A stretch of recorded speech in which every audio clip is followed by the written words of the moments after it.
Hey everyone and welcome, I'm your friend Art of Mana, and let's dive into this 757 stream where let's kick shell! We are going to be playing some Shredder's Revenge here on the Switch. If you have a Switch, if you have the game, feel free to join in. Unfortunately, crossplay is not yet a thing, although there was an update to the game just today. In fact, I booted the game up, and there it was, and I don't know exactly what is involved in this update. I imagine it's some bug fixes, and hopefully some bug fixes for online play, because today, if you got the game, I want you to join in, and I would like for it to be as bug-free as possible, although bugs are rather nice to have around, but we don't want any Baxter Stockmen around. That's too much, you know? I mean, flies are pretty fly, but Baxter Stockman, get the swatter. Anyway, Barry is going to try joining in the game. I don't think audio chat would be a good idea. That is fair. No problem. I initially was trying to think, whether or not I would have people pop in with Discord, pop in with video chat. I'm really open to anything, but probably what I'll do, to keep it simple, is I'll have Discord as an option if you'd like, and if you don't, that's fine too. No video chat, probably. That might just make things easier. But if you want to join me in Discord and just listen, that might be a little bit better because you might get more of a lag-free experience, and if we're trying to coordinate in the game, it might make it easier. Pixel Knight jumping up from a sewer grate covered in sewer stuff. Oh, there's an invite from Barry. Now, what is... Oh, shoot, I didn't push the button fast enough. It just popped up on my screen. I'll have to take a look at that again. But Pixel Knight jumps up from a sewer grate covered in sewer stuff. How are the turtles so clean when they do that? Chrono coming in and Animate Barrel. My apologies for the slight delay. Ms. Man had to run an errand, so I was here with Mana Sprout. We kept trying to make it as seamless as possible, and for me to stay on time. This is only the second stream that I am doing since I've been back. Already a delay. My apologies. Also ran into a little bit of technical difficulties just because it had been so long. I had things set up for the Xbox, and I had to make a few changes. So, anyways, my apologies. I was hoping to get to this a little sooner. But anyway, for those of you who might be new around here, my name is Mana. I'm an E for Everyone family-friendly variety streamer with a focus on Nintendo, retro on original hardware, and indie titles. And I am playing Teenage Mutant Ninja Turtles Shredder's Revenge tonight. Mana Sprout, my daughter, and I actually already beat this game on story mode. Not 100%ing it, mind you, but just beating the basic story. And I really enjoyed it. I think she did, although she did make a comment that it was a little harder than the original arcade games, that she kind of preferred the originals for that reason. Fair enough. I can understand why she would say that. It certainly was simpler with only a couple of buttons to have to pay attention to, as opposed to, in this case, six buttons. No. Yes, 6 buttons that you actually pay attention to. So that is something to keep in mind if you are playing with littles, as Twitchy Berry is. I don't know if you have any thoughts. Have they said anything? Again, Mana Sprout, she enjoyed it. We played through it. There were a few times that she just said, I'm going to back out and let you play, and I'll just watch. So that was something I didn't quite expect. But then on the last bit, when we actually played together right towards the end and we actually took on the final boss, she got into it, and she started to figure out some of the mechanics a bit more. But really, I think this is an excellent evolution of the arcade games, which are quarter munchers, mindless beat-em-ups. This does it, but I think that it adds a layer of complexity that improves upon the experience for those who might want a deeper experience, one with more of the evolution of gaming in mind and some complexity. Yet, I found it to be very approachable, and I think that's what I like. So Twitchy Berry says, 2 of mine got tired of it very quickly. One didn't like the shouting it inspired in the others. That's fair, although I think that's not necessarily exclusive to this game, and that might actually be true of most beat-em-ups, to actually be fair. Chrono riding into chat with pizza time. It is late. Am I forgiven? Of course, you are indeed. One more thing I do have to do. Again, it's been a little while, so I am forgetting how to do certain things. But 1 second, I'm going to fix my camera.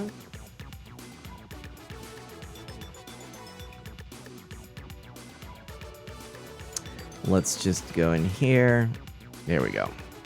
All right. That ought to be good. And let's see here. I think without further ado, we're going to jump on in. Pixel Knight saying, wow, already at age, and already can form valid opinions. Wow. Yeah, no. I think that's it. She's a bright one. She's a bright one, that's for sure. But let's go ahead and do it. Let's snap our fingers and head over to the game itself. Ready for this? 3, 2, 1, snap. There we go. So this is, by the way, my new 16:9 overlay with the largest screen. Well, I guess not quite the largest screen. It's one of the largest screens. This is actually my largest, compensating for the bottom bar there. However, this is not too far off. And I think in this particular game, you'll find that it works really well, especially considering... What? No way. Thanks for raiding Art of Mana. Game mod in the house. What? No way. Raid mode selected. Watch out. It's a raid from Game Mod. Retro Morgan 89. Fruity Spruce. Welcome on in. So good to have all of you. Thank you for coming in over from Game Mod's channel.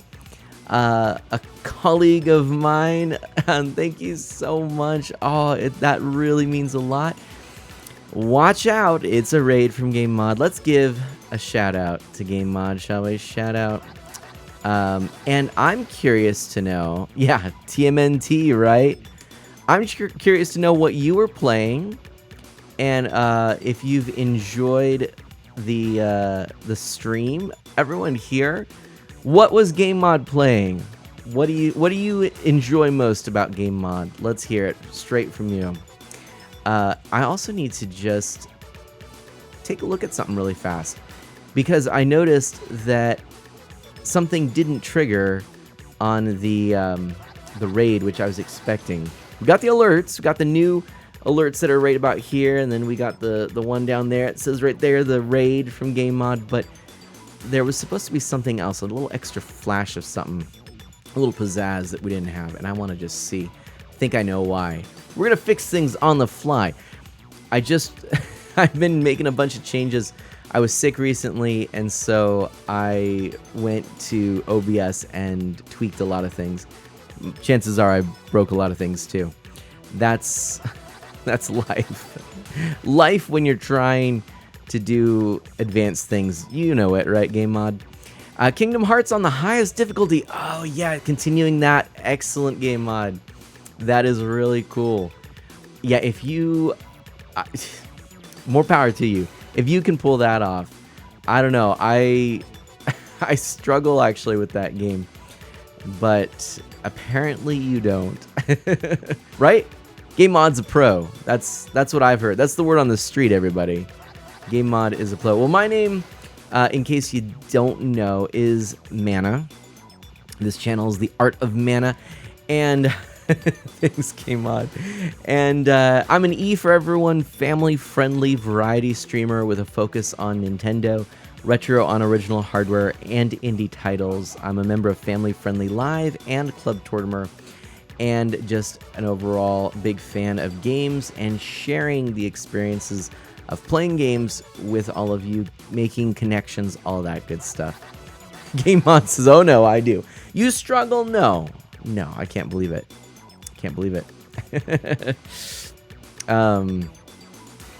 There we go. I just fixed a thing, and maybe next raid we'll see a little advanced animation and whatnot going on.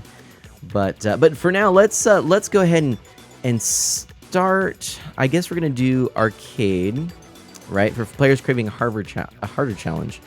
Limited lives continues, no save progression. Is this what we're gonna do? No, story. Let's do story. Right? We're gonna play story. Let's do that. I think that would be better. I'm assuming that we can play story online. I'm actually not 100% sure.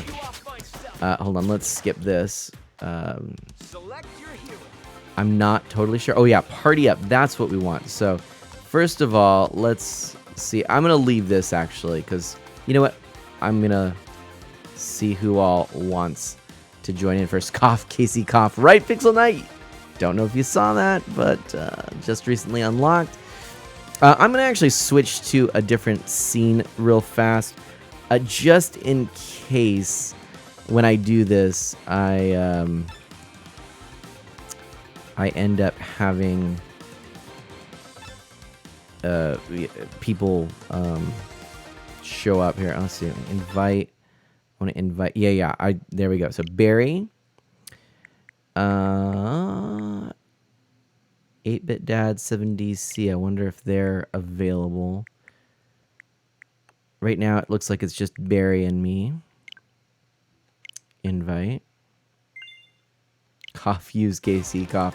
I actually haven't technically used Casey yet, so that's fair. Okay. Let's go back to this real fast.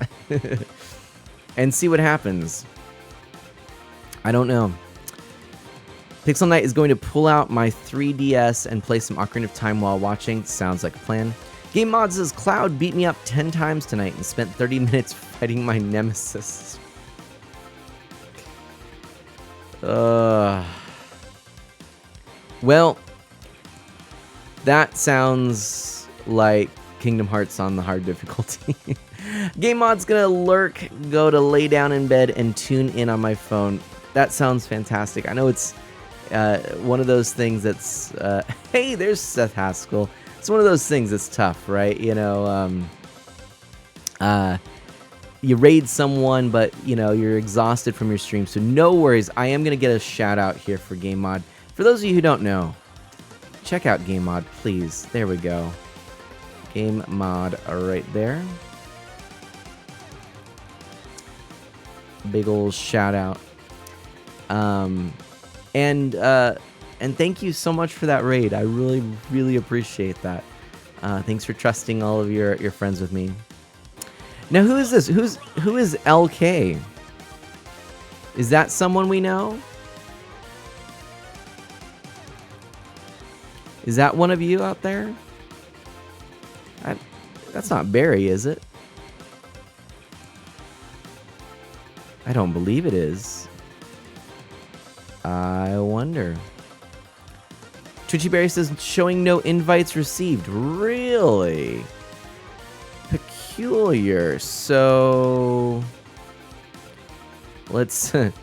standing by. Technical difficulties. Oh dear.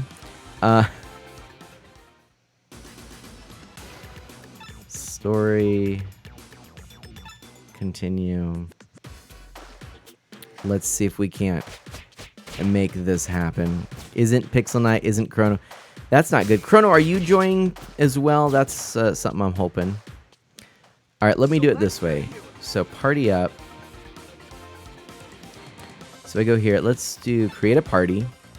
We'll do private. That's what I did wrong. Okay, private. And I'm going to invite 8-Bit Dad, Barry. Chrono, what is... Are you playing right now? You're offline for me right now, so... but I'll send you an invite anyway. Sending invites. Invites should have been sent there. So you're thinking about it, but feeling lazy right now. That's fair. I'm not in my Switch, just gonna relax for now. That's fine, that's fine. So Seth, I've sent you an invite. Would you like to hop in on voice chat as well? You're certainly welcome to do that. If you'd like, there we go, everybody. We've got 8-Bit Dad 7DC there in the corner. Right on. I love it. Love it, love it, love it. We're, of course, in the story mode now. There we go. Now we've got Barry. Seth is in. Barry's in. If you want, we can do voice chat. Just let me know. I can get that set up. Pixel Knight needs to find their copy of Majora's Mask on 3DS. But if we don't want to do voice chat, we can certainly do it as just playing. You know what? And I'd have no problems with that. And I am totally fine. You know what? I'm gonna go ahead and pick Casey, actually, just because I haven't played as Casey yet. I might switch out later, but I'm gonna go ahead and do that. Seth is gonna grab a headset, so I'm gonna go ahead and pop into the quad. And Seth, when you pop in, I can go ahead and have you in. Seth, another option, just in case. Maybe I'll mention this when you get back, because I'm not sure if you're gone now. But I also certainly could have you join in and be on video, if you'd like. No obligations, but it is an option. And Barry, again, an invite for you, if you'd like to join the voice chat. Evildoers beware. Will there be any story spoilers this stream? Yes. But we're starting from the beginning. Let me be perfectly honest. If you... Well, actually, I don't know if it's going to show the cutscenes, how I'm playing, since I'm continuing. We'll find out. But let me be perfectly honest. There's not much of a story. It's a beat 'em up, you know? So I don't think you're going to end up feeling... You know, if we move quick, we can beat the entire game. And Seth, that is my goal. I would like to beat this game tonight. So, yeah, we're gonna give it a shot, and you know, we're gonna just run through a good, fun beat 'em up. That's the goal. All right, we're gonna do our best, have some fun together. Yeah. So I don't think you're gonna necessarily feel. Let me put it this way: if I was spoiled on this game, I would still have fun playing it, and I would still pick it up and play it. It's that good. You know, those of you who are maybe on the fence, this might actually. You know, encourage you to pick it up or not to, you know, based on what you see. But I definitely don't think it's going to spoil anything. I mean, it will spoil some surprises, perhaps, but it won't spoil the experience. The experience is a lot of fun. And we're going to have fun together. That's the way I'm looking at it. But of course, you know yourself best. And if you would prefer to remain unspoiled, let's not do that. At the end of all this, we do have to check out the fancy starting video. I haven't done that yet, but we will do that. Okay, Seth is going to be our B. Okay. Evildoers beware. I have the limited run classic edition pre-ordered, so I haven't played yet. Yes! I was very, very tempted to pick that up. I actually did order a physical copy of this through Amazon. I didn't get the limited run version just really because I felt like this happened with what is it, Streets of Rage 4. I ended up picking up the limited run edition and then later getting the Amazon edition as well. I actually ended up liking the Amazon edition better. And, you know, as far as a collector, I'm sure, you know, as a collector's item, the limited run version is going to be more sought after if you got the special edition or, you know, any of the fancy ones. Totally. If you're a big Turtles fan, all in, I 100% get it. But in this case, I had limited funds. I just picked up the less expensive and perfectly acceptable in my case physical copy from Amazon. But I double dipped already because I got a digital copy as well because I wanted to play this right away with Mana Sprout and with all of you. So that's where we lie in that. So so we're waiting on Barry. Not sure. Just kind of we're chilling. We're chilling, friends. We're chilling. Hopefully we'll dive in here soon. Always takes a while for these things to get going. Dosco, hi. Dosco, welcome on in. How are you doing? What is up with you? Having a good day? Can go to this scene real fast. Yeah, what's the happity haps? Dosco is another fellow streamer. Are you planning on streaming tonight? Do you have Turtles in... I almost said Turtles in Time. Do you have Shredder's Revenge for the Switch? If so, you're more than welcome to join in. You do have to have the Switch version as is the only thing because other games are not cross-play enabled. You do have it, or wait, no, you don't have the Switch. You have it on PC. Ah, darn it. Yes, that would have allowed you to play, but only if I had the Xbox or if I had the PC version myself. I don't. I'm playing on the Switch. It's a little bit tough. I know Dark Solid X said that he was wanting to join in. I'm going to send a quick message to Dark Solid. Hey, I'm online if you want to play Shredder's Revenge. I don't know. Not sure how that works, if I can add someone partway through, but I imagine I can, because we could actually exit out of here and just have everyone jump in real fast. That would be easy to do. And then we've got Seth. Hello, Seth. You are live on air. Well, you're muted. But you're almost live on air. Looks like you're muted on your side. So whenever you're ready, you can absolutely just unmute, introduce yourself, all that good stuff. You at least show up here. Although, gosh, I need to look into doing something a little different with that. See, I tweak and perfect all of my overlays, and I keep coming up with new things to tweak. The life of a perfectionist streamer, I'll tell you. All right, well, I suppose we'll go ahead. We'll waste no more time at the moment, and we'll just dive in. So here we are. I think we're all okay. Let's go in. All right. We're going to start with the first level here, which is where we're at. Episode 1, jaw-breaking news. And I think it will show us... Oh, waiting for more players to join. You can skip this step and start the game. No, we got everyone. Yeah, there we go. Okay. I think my end is working, Seth says. Oh, I can't hear you, Seth.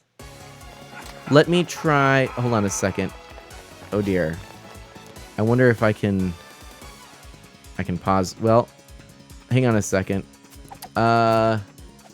Let's do this. I'm gonna restart. Restart Discord real fast. Sometimes that'll do it. Oh dear. Okay. Nope.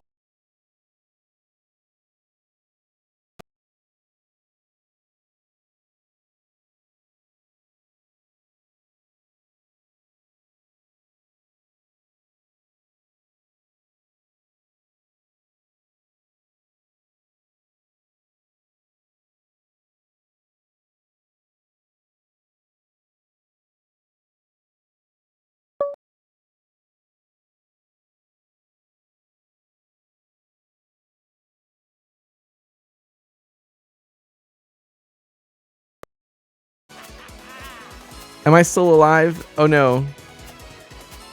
We can play the first stage first. That does make sense. Am I still alive? Can someone please check on that for me really fast? Oh dear. Any comments? Oh dear. Any comments? I may have broken the stream. Oh. Oh, it's like I can't even work a computer these days. All right, let's exit the Discord. Exit this. The stream is fine. Oh my gosh. I accidentally went to switch user on my computer and everything cut out, including the audio for me. I don't know if it was sticking around for you, but whoo, okay. My goodness. And are you there?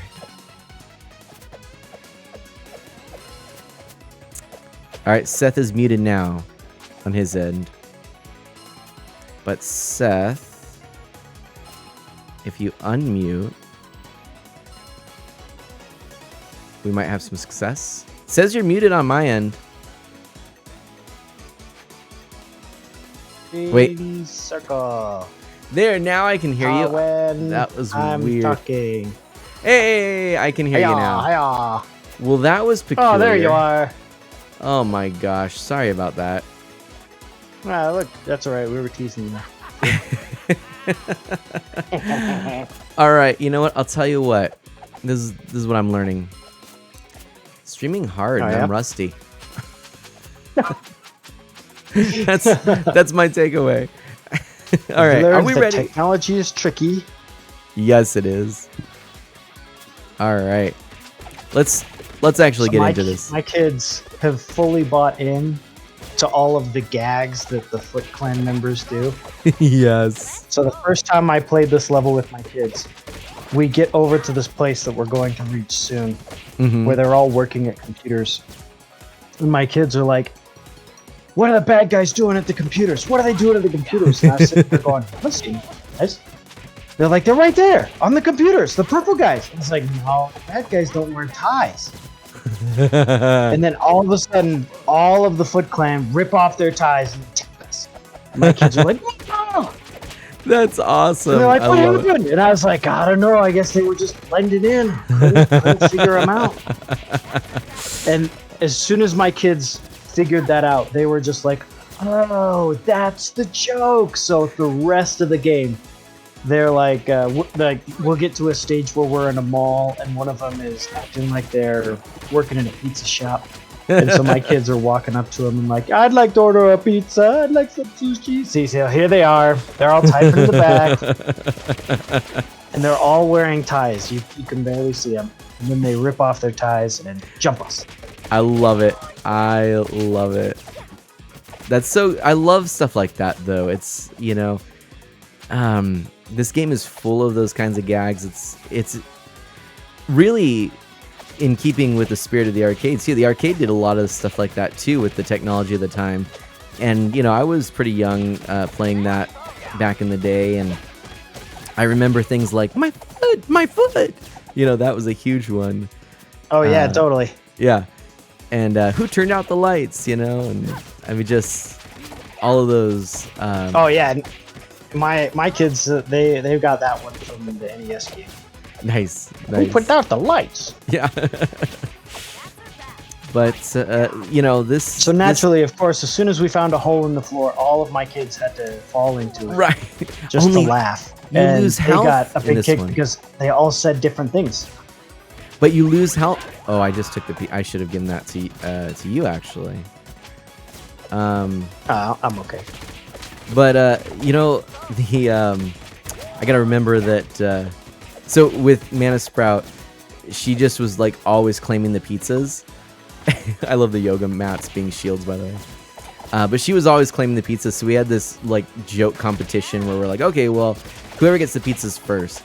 And so I just went for it, which is typically how I play these types of games anyway. But I gotta remember I'm actually playing with some people where maybe I should share. Sharing is caring. Oh man, if you get the pizza too quick at my house and you don't eat it, you get shamed. Because sometimes I'll be playing with one of the kids. So I have two nephews and my two older kids, and we will all play. So we're playing 5 players. And if you like accidentally walk into the pizza after and you just got respawned and your health is full, if you accidentally walk into the pizza, everyone will get after you. It'll totally be like, oh, you didn't need that. You need to share. That's so great. Oh my gosh. Yeah, Pixel Knight says that's hilarious. Who we unlocking challenges for? What's that? Let's see. Who's Raph? I missed it. Barry. Okay. Yep, Twitchy Barry is Because Raphael. I think it said, oh, you unlocked the challenge. Beat 5-foot soldiers with combo, or 10-foot soldiers with combo finishers. Oh, And I was nice. like, oh, okay. I think I already have that one, so we must be unlocking it for someone else. Or potentially we're unlocking it on my story mode. I wasn't sure on how that worked. Like maybe it's just for the game that is being hosted. I don't know. No, because I can get them too. Oh, okay. I've played on a whole bunch of different. I've been pairing up with a bunch of different people, and it saves your progress, it saves your achievements. Nice. Well, that's good. So yeah, April's my favorite character to play as. What do you And, like about April? I mean, she's definitely speedy. But I've. Oh yeah, her and Michelangelo are totally my favorite characters.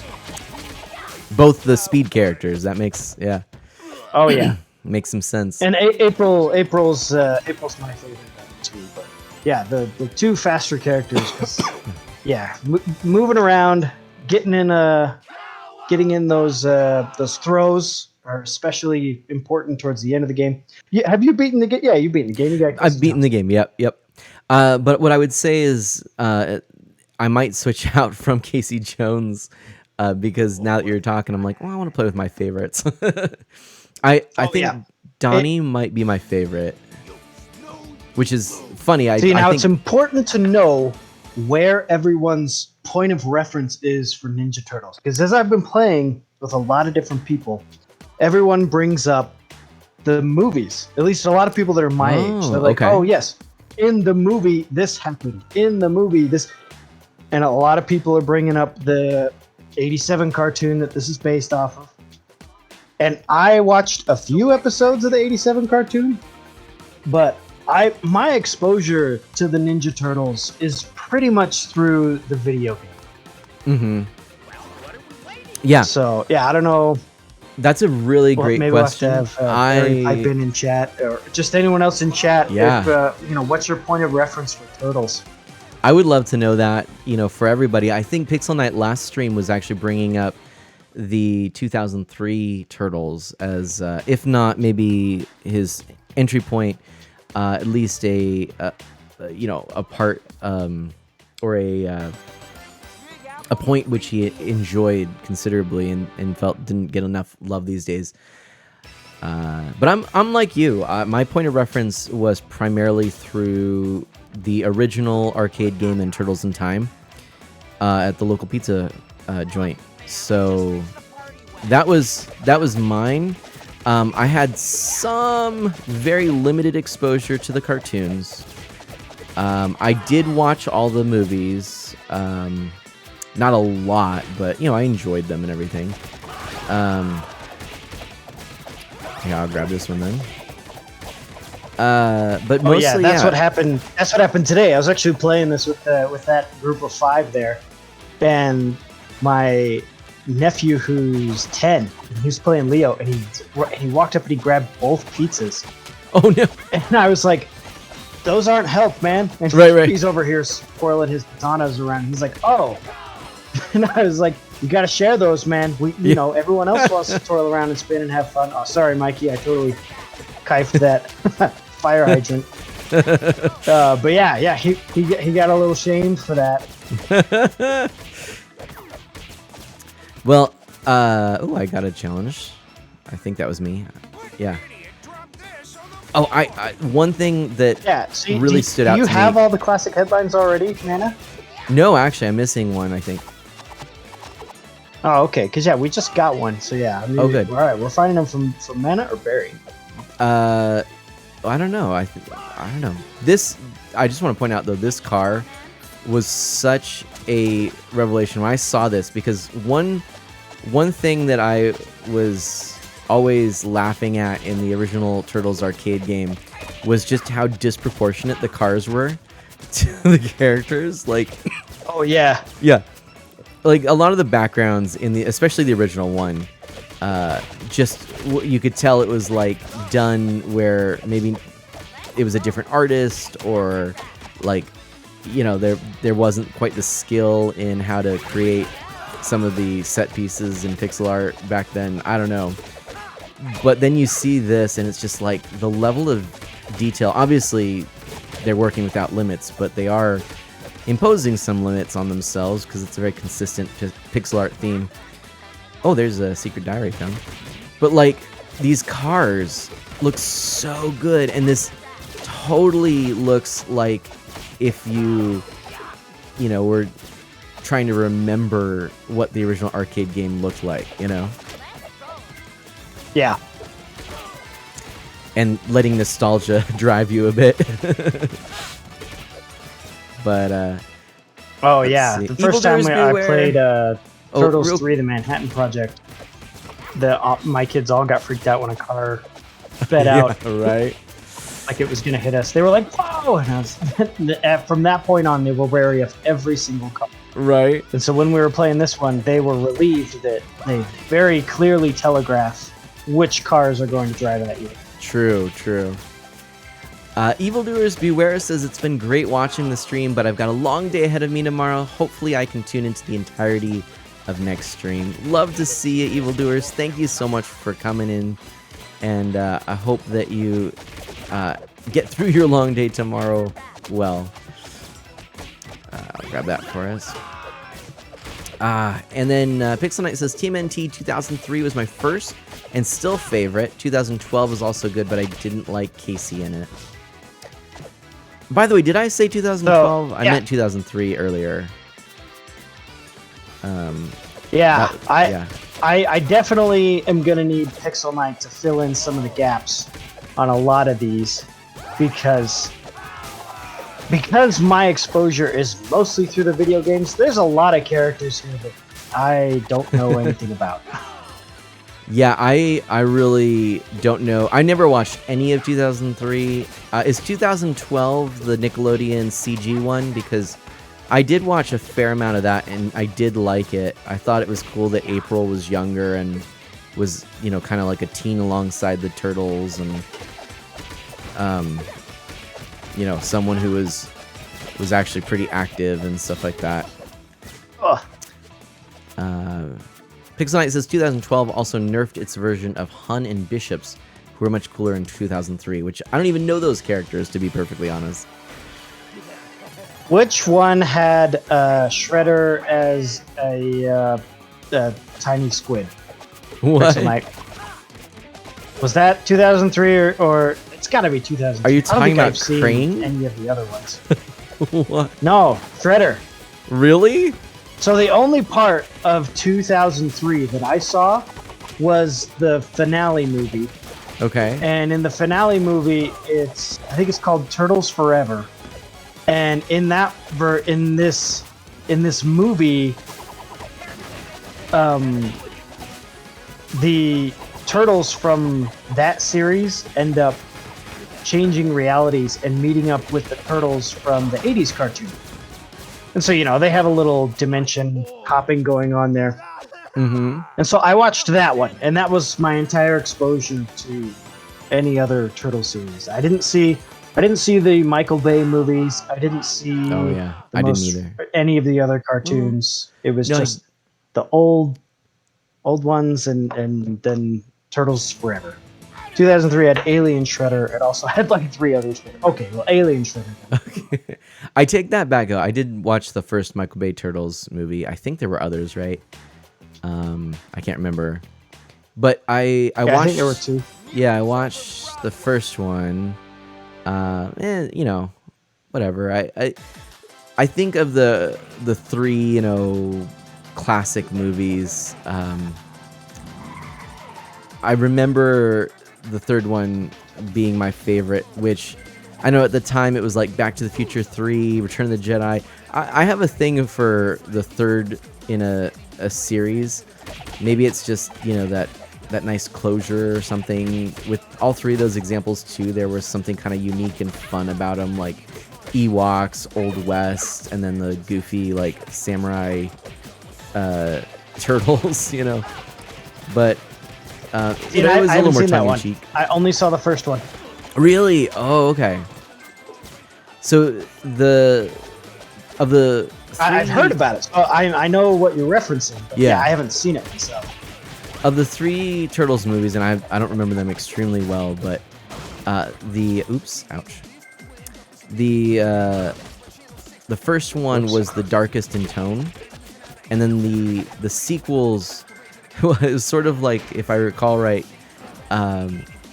parents were sort of upset at the fact that the first movie was targeting, you know, kids, but it was so mature or, you know, dark. So Yeah, I remember the Foot Clan, instead of being robots, they were a bunch of punk kids. Right. It was like the Shredder had all these like orphan or punk. It was basically like a street gang, yeah. Yeah. And so it was kind of the same thing with And to Batman. be clear, everyone in chat, I saw that as a kid, and I haven't seen it since. So Yeah. if I get anything wrong, feel free to correct me, and I won't be upset. Hey, Ghost of Alex is here. Welcome on in. Also, Pixel Knight says, "Mana, we must take your nerd card." Wait, why? I guess because Why we pulling nerd cards? yeah, to me, the only thing that would warrant revoking my nerd card would be if I. Oh, Mikey, come over here and press L. Oh yeah, there we go. Nice. High five. High five. Oh, well, I didn't mean to do that. We gotta heal Mikey. I know, I'm trying. Mikey! No. Mikey, stop fighting. There we go. Oh, Mike. Oh, High almost. fiving. Oh, great. We missed the pizza because we were high fiving. That's all There right. we go. There we go. There we are. But oh, because I like Turtles 3. No, the only thing that would revoke my nerd card, I think, would be is if I was trying to denounce it. I'm all for the nerdiness. But yeah, no, maybe it makes me more of a nerd to like the third movie. I don't know, Pixel Knight. But I always love campy stuff. So, but yeah, the same thing with the Michael Crichton. Not Michael Crichton. What am I doing? Gosh, Michael Bay. No, not. I got you. No, it wasn't even Michael Bay. I was thinking of what's his face, the Batman. Val Kilmer. No, who was the first? High five, Donnie. High five, Donnie. Gritty Batman. Help me out. I'm trying. As soon as I can After control. the cutscene. Yeah, right. No, who was the first? You know, in Batman, the 1980s Batman. Who was the actor? Why can't I think of it? Call on Pixel Knight. Pixel Knight, help me out. Anyway, yeah, similar. When it comes to similar thing. Batman, I'm even less versed in that whole universe. Michael Keaton, there we go. Yeah, I said Michael Crichton, and it got me all confused. I was thinking, you know, that's Jurassic Park. Hold on. Oh no! Oh here. Oh! I'm coming. Oh no! There, I got you. That's all right. I got lives. Don't stress. There you are. Oh wait. Oh boy. Go fight, Donnie. Go fight. All right. Yeah, that was. Well, I think what we learned Look, there. we're all full health. Success. Yeah, I think what we learned there is that was that was not the right move.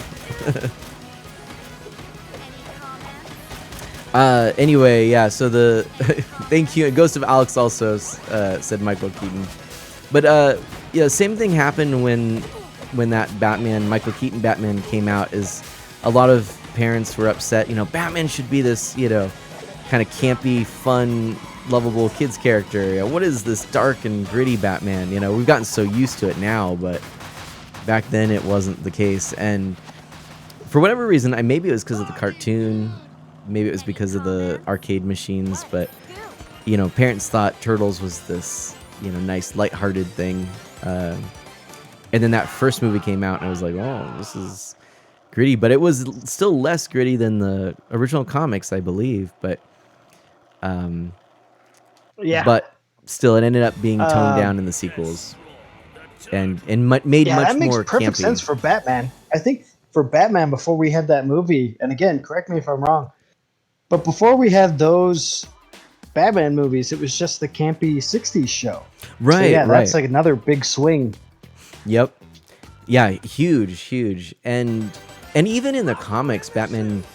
I mean, you're right. Pixel Knight says he was pretty dark back in the late '70s, but it was a pretty quick shift. Like a lot of parents would have remembered Batman not only from Adam West, but if they were involved in the comics, they would have remembered the more sort of lighthearted. I mean, still serious comic book stuff, but none of the comic books were really as dark in tone until gosh, I can't remember his name, but the real gritty, like the guy that does that did the real buff Batman, and oh gosh, I can't think of his name.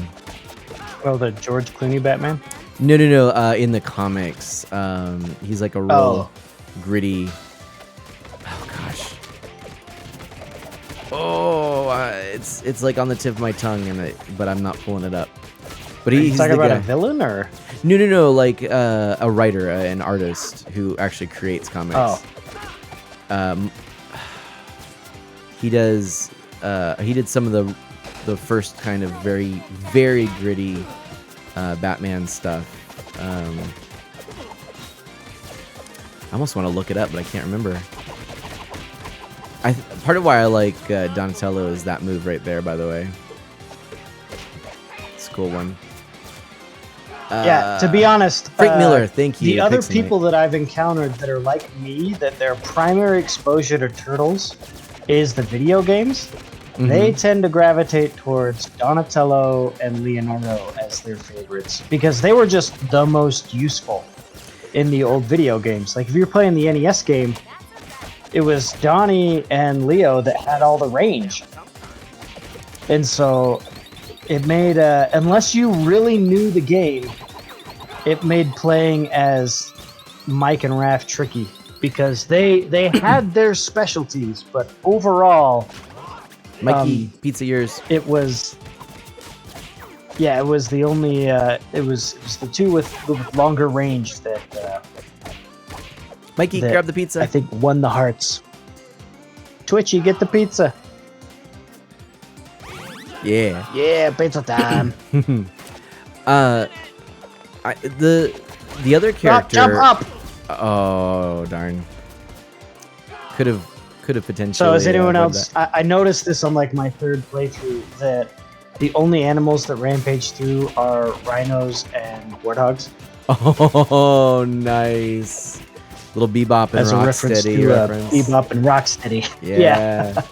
That's cool. So Pixel Knight says Neil Adams is responsible for Batman becoming serious again. Frank Miller just made it popular. And what I was saying was Frank Miller is who I was thinking of.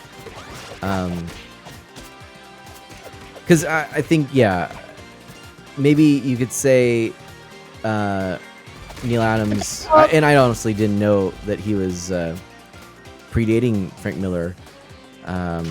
But maybe you could say that he was responsible, for actually changing the tone of Batman. But again, sort of the popularity, like Frank Miller made that commonplace, and so that's kind of why I said he was responsible. So I guess looking at it from a different perspective. But yeah, it was in part my own ignorance, but I think that original comment still holds in a certain point of view. Ooh, let's grab that. So getting back to the exposure to the turtles, the other character that was really good in Turtles in Time was Raphael. And so I found myself, when I was playing this, the first character I went to was Donnie, second was Raphael. Yeah, and I definitely identify with Donatello more. Yeah, me too. Because when you're a kid, you either identify them by whatever color or whatever weapon they were using. And so when I was a kid, I thought Raphael had the coolest weapon. I thought it's like he's fighting with giant forks. Yeah, that's freaking sweet. I didn't know like what it was. A sai was. In fact, Turtles is probably what taught me what a sai was. Yep, same here. Nunchuck too. And then later. Yeah, and then later I was like, fell into a hole. And then later, I think it was because, when you were playing Ninja Turtles, you could pick up a stick and say, oh, this is a sword, and, that would make sense. Right. And you could pick up, like a stick, a branch with a fork in it and be like, oh yeah, I have the size. And I always just wanted to find the biggest stick. I was like, I'm Donatello. Right. So Donatello, and then from the few episodes of the cartoon that I watched, Donatello, I was like, oh, well, Donatello is by far the most important guy because he would just create the MacGuffin that would win the episode. Yeah, no. They're like, oh, we're fighting this. Okay, well, we need to use technology to win. Okay, well, we'll just give Donatello 5 minutes and we'll have whatever we need, and we win. It was the whole brains over brawn, and I loved that, Yeah. Oh no. There was something about Wake up, Mikey. About him too. He was somewhat more, in some incarnations, a bit of a pacifist too, which was always funny, But I mean, even down to think about the lethality of every weapon from each of the turtles. Donnie basically kabonks someone on the head with a stick, versus let's start slashing and stabbing with a sword. I wonder who's gonna survive. So, yeah. And I mean, even right here, like, I love these little animations. They're so great. Like Donnie bouncing pogo stick style on his bow staff. But I see, that's something my kids don't know yet, is what the head is for. Yeah. Fair. So they've been asking me that. They're like, why are we chasing this head? And I was like, well, that's the bad guy's head. And they're like, if it's the bad guy's head, why are we trying to catch it? You're right. And I was like, well, we don't want the bad guy's head to get reunited with the bad guy's body. And so the very last level we played tonight was the mall. When they were trying to order pizza and sushi from the Foot Clan members in disguise. And at the very end of that level, his torso shows up. And my kids and my nephews were just like, oh, it's the torso!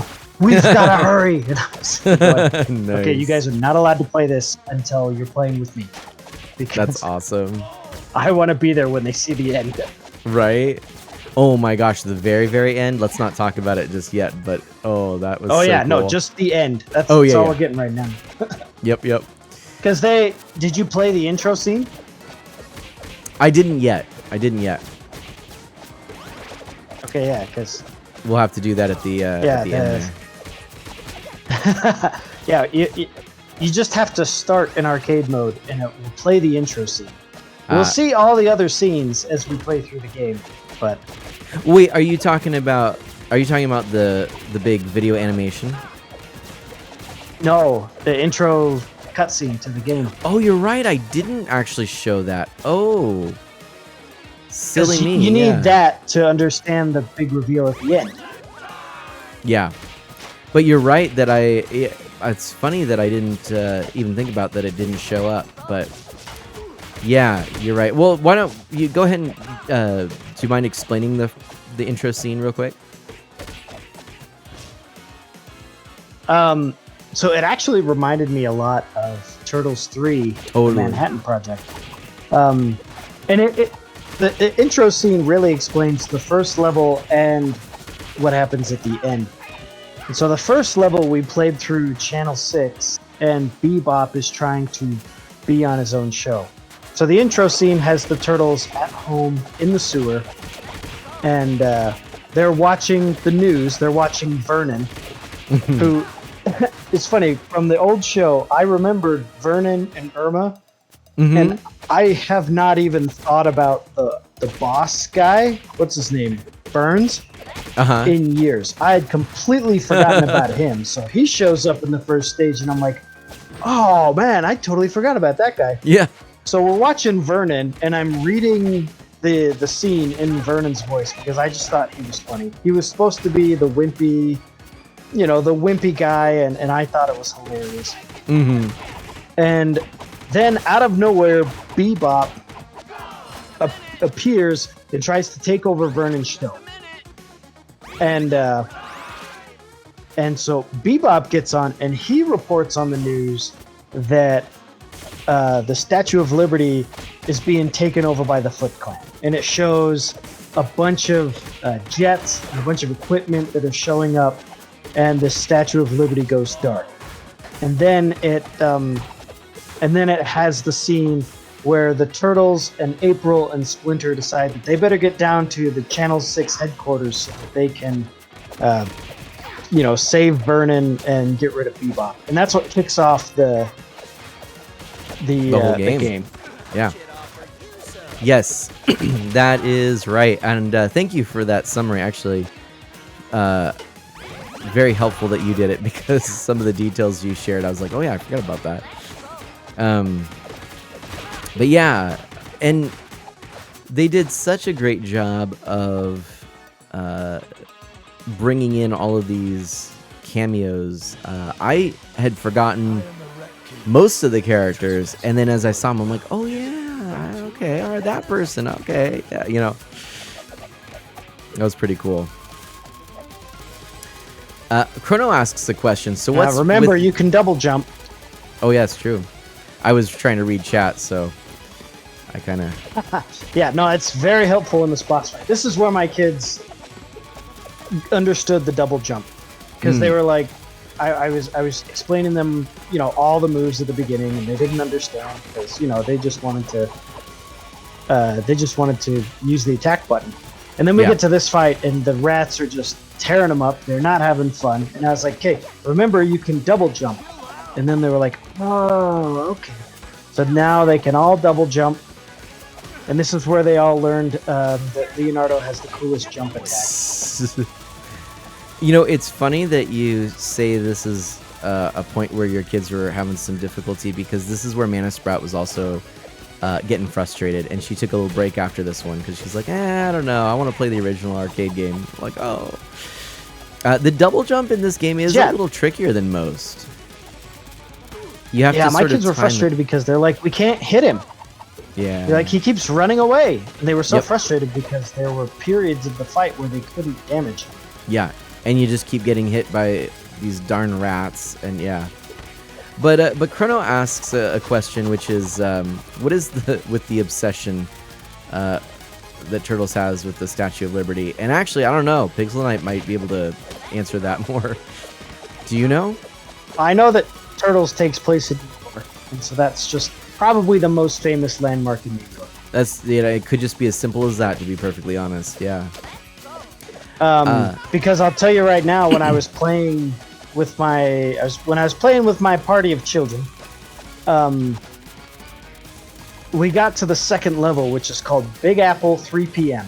Yeah. And none of them knew what the Big Apple was. Right. Yeah. They were Man, like, what's the Big Apple? I said, the Big Apple is a nickname for New York, and that's the city that this game that the Turtles live in. And the oldest one, who's 12, he goes, yeah, the New York is where the Statue of Liberty is that we saw at the beginning. And I was like, okay, yeah. See, we've got the connection. That's it. Also, Andu, welcome on in. Andu is in the house. Lovely to have you. That's funny. Mana Sprout asked after I explained, the Big Apple. She's like, so why? I'm like, you know what? That's a good question.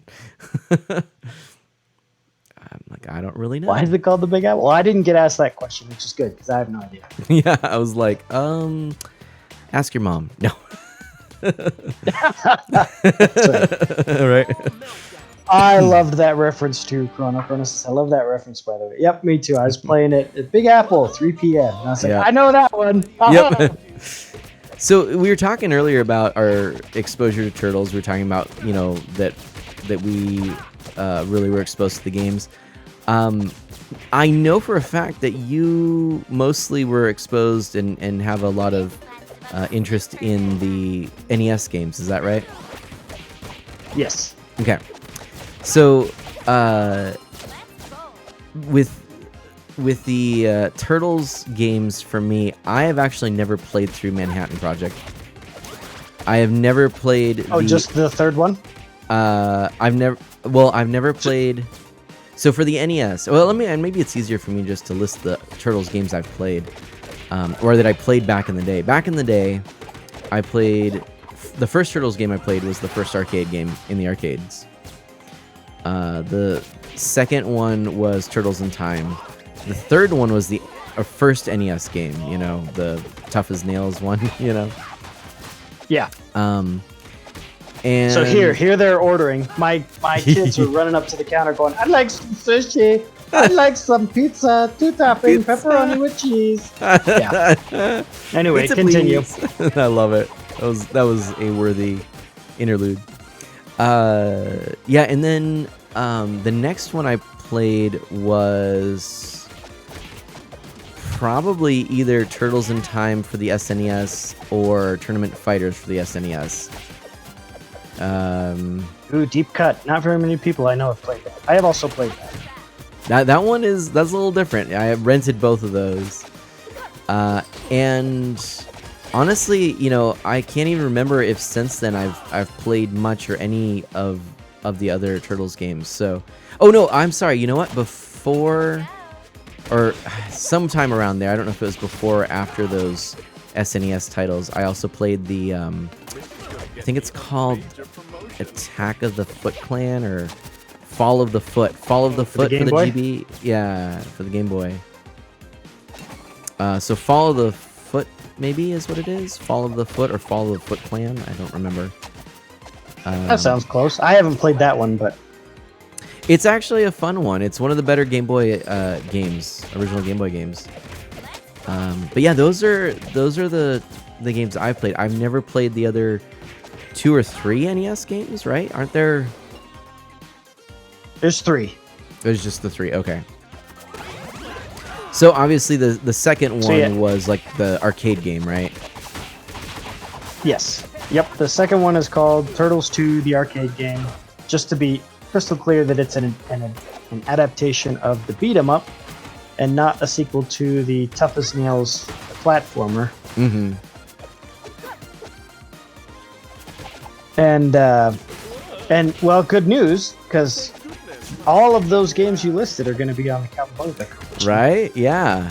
And it's going to have online multiplayer, so we can go ahead and play through that when the game releases. Which we'll have to do.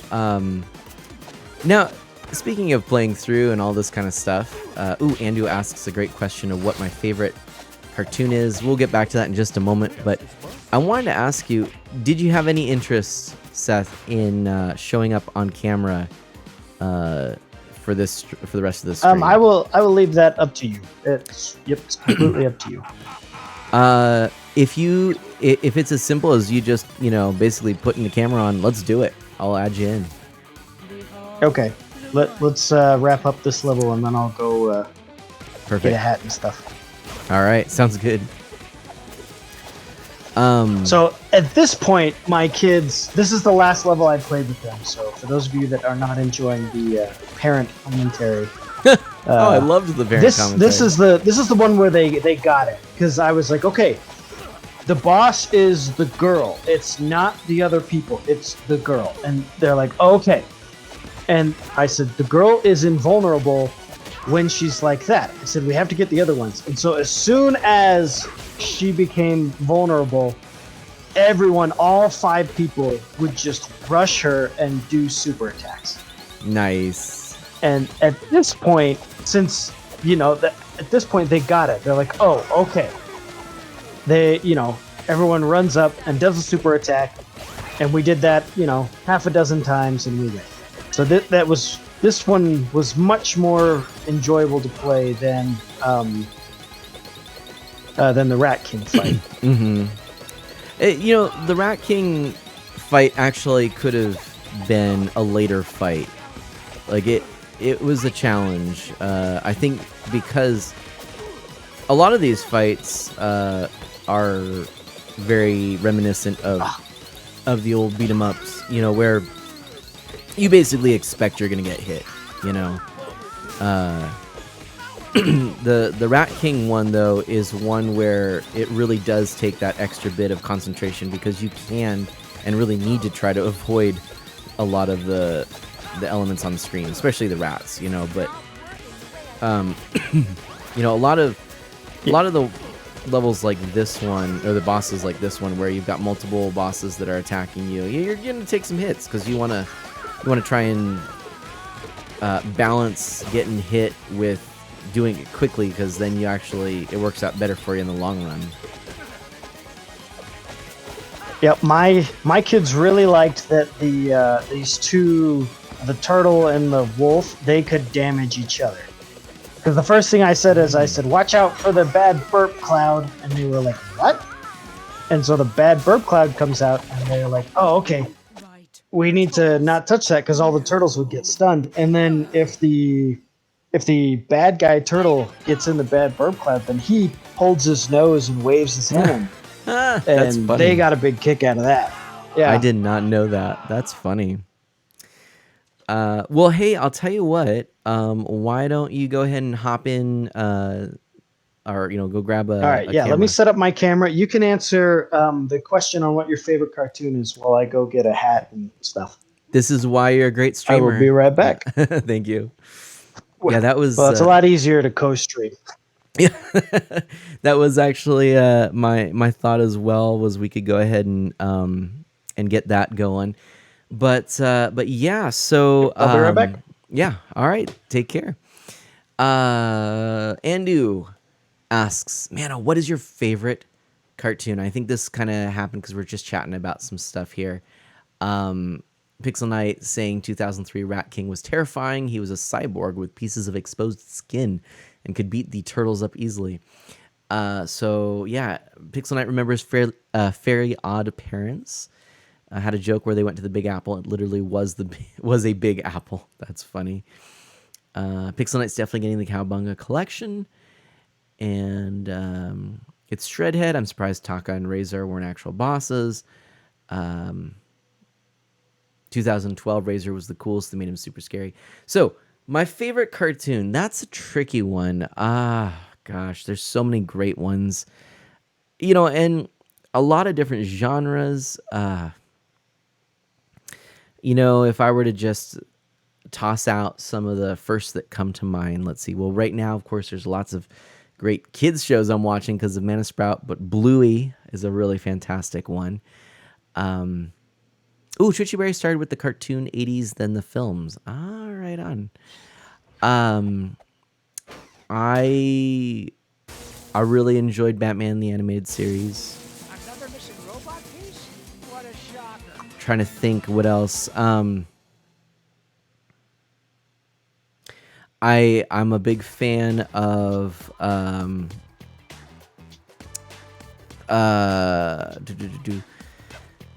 let's see here. It's funny that I'm drawing a blank here.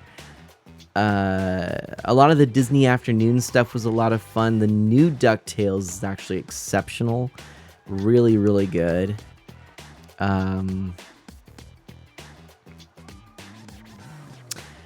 I haven't seen it in a long time, but I remember really enjoying Tailspin. I really enjoyed Laputa Castle in the Sky. That was an anime that I really liked.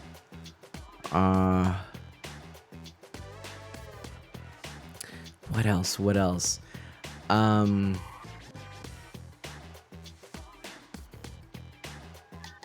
Most recently I've been watching a lot of Star Wars content, so I've actually been watching a lot of the... Oh, Dad and Cat! Hold on your hats. No being raided. way!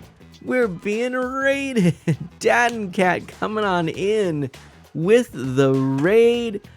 Zoomdewald, welcome on in. It's a Dad and Cat raid. Dad and Cat raid indeed. Welcome.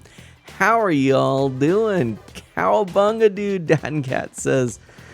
So good to have you here. Zoomdewald, how are you? Thank you so much, Dad and Cat, for that raid. Did you two get to play some fun games today? Dio, how's your family? We're doing all right. Mana Sprout is sick at the moment, but we're doing the best we can. I'm getting over being sick. It's been too long since I've streamed, and I'm rusty, but I've also spent some time trying to work on overlays and different things, kind of update some things here and there. And so yeah, had to raid you. Not only were you back streaming, but also Steph and I were playing Shredder's Revenge. All high-rank What? personnel, please report to the front desk to start the welcoming transmission. Hot dog! We've got ourselves a raid from Beta. Beta, in with the raid. Beta 64. It's a raid 64. Welcome on in. Let's see if I can remember this. Mystic, Nintoras, Disman, Kev, Expedited Healer, Rainbow Kappa, Con MX, Wick Berstrom, Jaden Buck, Scott, no last name, 64, not a price tag, Duzzy123, Skylar, and Duzzy's mom. Let's see here. And then, oh yeah, in Candy we trust, or in Chandy we trust. Poop is my friend. Carly GG's. And LolXD997 X500MT. That one orb, fun name, I like it. Welcome on in. Finally, someone pronounced my name right. Nice. Woo! Although, which one was it? I Candy or I Chandy we trust? Or in Chandy or in Candy we trust? Sorry. Yeah, I messed it all up. Hey, Jaden, it's Beta 64's birthday. Well, happy birthday to you. I gotta tell you, you are a man of many birthdays, Beta. We got rated by both Dad and Cat and Beta, and I appreciate both of you so much. Let's give a shout out here. We are actually also playing this here. Good stuff. Shout out to Dad and Cat. Fantastic father and daughter streamer combo. So for those of you who don't know, please Joining the Friends of Mana. Hey, thank you, that one orb. I love it. I really do love your name, and thanks for joining and thanks for following it in. Got to give a shout out here as well to Beta 64. Beta 64 is one of the nicest guys I know. Seriously, talented as heck streamer. Thank you for joining the Friends of Mana. Yeah, Beta is fantastic, super talented, and someone that I am just honored to know, and that, gosh, Beta, you always be raiding, and I feel like I got to figure out how to stream earlier so I can raid you back. It's been a tough one, Beta, for all of you who are new around here. I guess first of all, I just probably should say, if you are new and you don't know. I am Mana. I'm an E for everyone, family-friendly variety streamer. I focus on Nintendo, retro on original hardware, and indie titles. Tonight we're playing Turtles, Shredder's Revenge. But I actually been sick. I worked hard to not be in this situation, but I did end up getting COVID. And then after I tested negative and was starting to be on the mend, my daughter actually tested positive, and now she has it. I got hit hard. I've been fully vaccinated, double boosted, and even with that, it really knocked me out. Two plus weeks, but 2 solid weeks of just not being able to do anything, and I never had to go to the hospital, thankfully, but I imagine if I wasn't vaccinated, I think I probably would have, because it was pretty miserable. Mana Sprout, much better. She's been kicking it a lot faster. I guess the wonderful thing about being a young kid is you can fight these things a little bit better. But the nasty thing is that, of course, she can spread it. So Ms. Man has been extra careful. She's been masking in the household, trying her best to, not be in direct contact with her as best she can. So I'm taking on a lot more of those daddy duties and making sure to assist in that. But it's tough. So that's kind of the big update on my end. I've been trying to kind of update some stream things, make things a little bit better. Witty Kendra, so good to see you too. Witty Kendra, another fantastic streamer and friend. I'm going to actually give a shout out here to Witty Kendra, spouse of Scooter102039, who is another great streamer friend of mine. Fantastic guy who's streaming this game last night. That is the Turtles game last night. And she hasn't streamed in a while, might return, but good stuff. Expedited Healer, all those raid messages, Mystic Mentors. Seriously, thank you all for that raid. Welcome on in, everybody. Funny emotes indeed. Hey, and I just want to mention, of course, if you don't know, I do have some other ways you can connect with me. I do have a YouTube channel. I haven't done much with it lately, but I plan on doing a few videos here in the future. Twitter is a good place to follow me, and I do have a Discord as well. And if you like what you see on this stream, please do consider a follow. I sure would appreciate that. Yeah, and stuff here. I'm gonna actually show you a couple of things here while we're waiting. I just want to pull this up real fast because I'm planning on doing a stream in the near future. Well, actually, I should probably show you. This might be useful. You can actually see what I do. This is actually the schedule coming up. So we played the Playdate. This is a really fun system I got to show off last night. That's this one here. We played some of the games on this. Really cool. I actually want to highlight the Arju Boy as well. So I'm thinking between these two systems, it'd be a lot of fun. The two sort of mini handhelds there. But yeah, if you like Animal Crossing, please. Yeah, I'm a huge Animal Crossing fan. I play it daily. I've streamed Animal Crossing New Horizons a ton.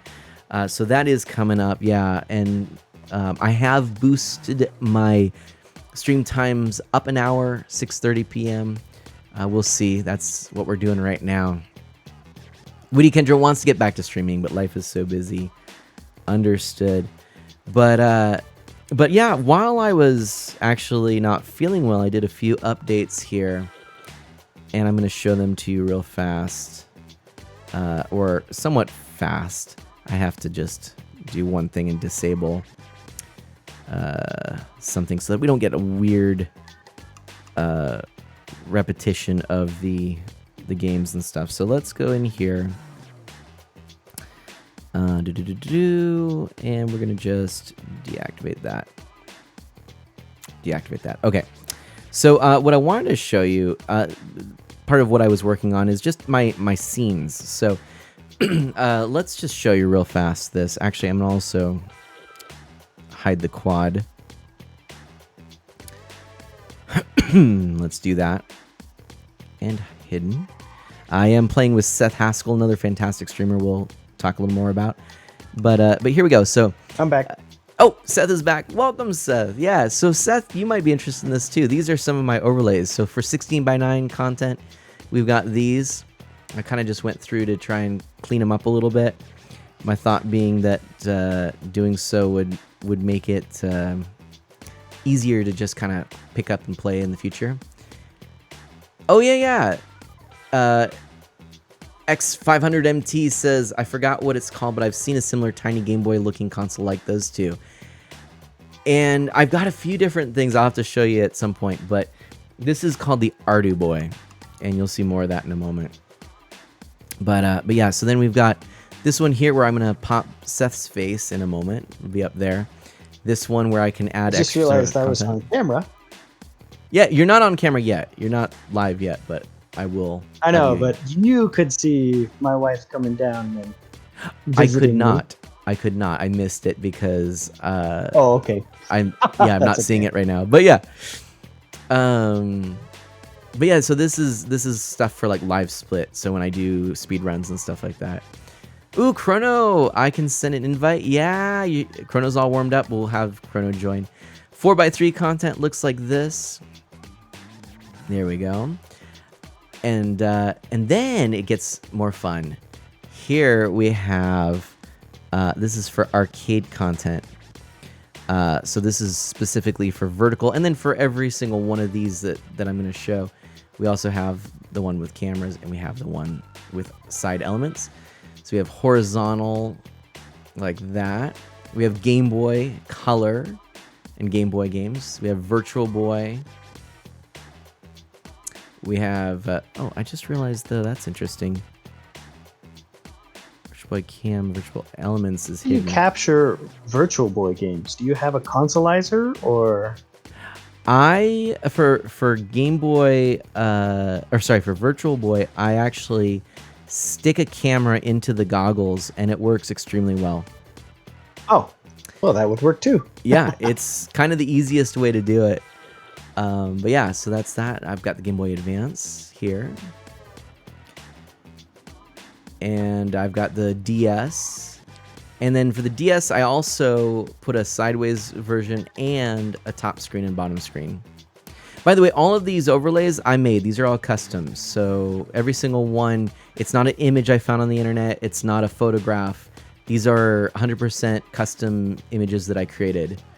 I did this for every console that I stream to try to really give it that consistent look. Here's the Ardu Boy that I was talking about. See? Kind of looks like that, right? We're going to do more of that. DS Sideways version just for Big Brain Academy, right, Dio? Here's the Pico 8, which is the fantasy console. Here's the Playdate, right? So there's that right there for you. The iPad and my iPhone. So those are all set up. Again, just trying to make it really easy to kind of go through all these games and just present them in a way that's really unique and whatnot. And one of the things I did too while I was sick was I set it up so that I have one scene that's called my game scene for a stretch game scene. And I put whatever content, like 4x3 content, or maybe it's, the Game Boy Advance, which was in 3x2, I think it was. And I put that into that scene, and I stretched the game image, the game itself, to as wide as it goes, 16:9, stretched out. Like basically what you never want to do. Like you never want to use the stretch function on your TV for content that's supposed to be in a different aspect ratio. But I break that rule because then every one of my scenes I have set to stretch that one to the size of the screen, which means I only have to change the screen or change the aspect ratio one time, and it automatically adjusts for every single one of my scenes. And that has been a game changer, no pun intended. That works out really well. So, oh, nice. Woody Kendra is going to Mackinac Island this weekend. We're excited. Nice. Full summer mode at Seth's place. Seth, you can feel free to chat a little bit. I'll get your scene set up here and get you in here. Seth's going to join in the game. And let me pull this up. Get Seth up here. We're going to make you full screen. Or not quite full screen. We're going to get you somewhat full screen. Pop out. There we go. I'll try to be presentable. Yeah, you try that. You try to be presentable, Seth. God. I try really hard. Sometimes it works. Get it together, man. Get it together. Just kidding. Just kidding. All right, let's see here. So there's that. Boom, boom, boom, boom. Okay. Then let's go ahead and put in. So yeah, Seth, how are you doing? And everyone else in the chat who came on in, feel free to ask questions, whatever you'd like. We're gonna be playing some more Turtles here in just a moment. But thank you so much again to Beta and everyone for coming on in. I really appreciate it. And thank you so much to that one orb, Skylar, for the follows. The hip-hop music is from the game. Yes, it is, indeed. I'm not cool enough to have that otherwise. Right, Seth? Seth can vouch for me not being cool enough. All right. We're dads. We don't have to be cool anymore. Right? Yeah. Those days are over. Yeah. All right. Let's crop this here. Crop that there. Crop that there.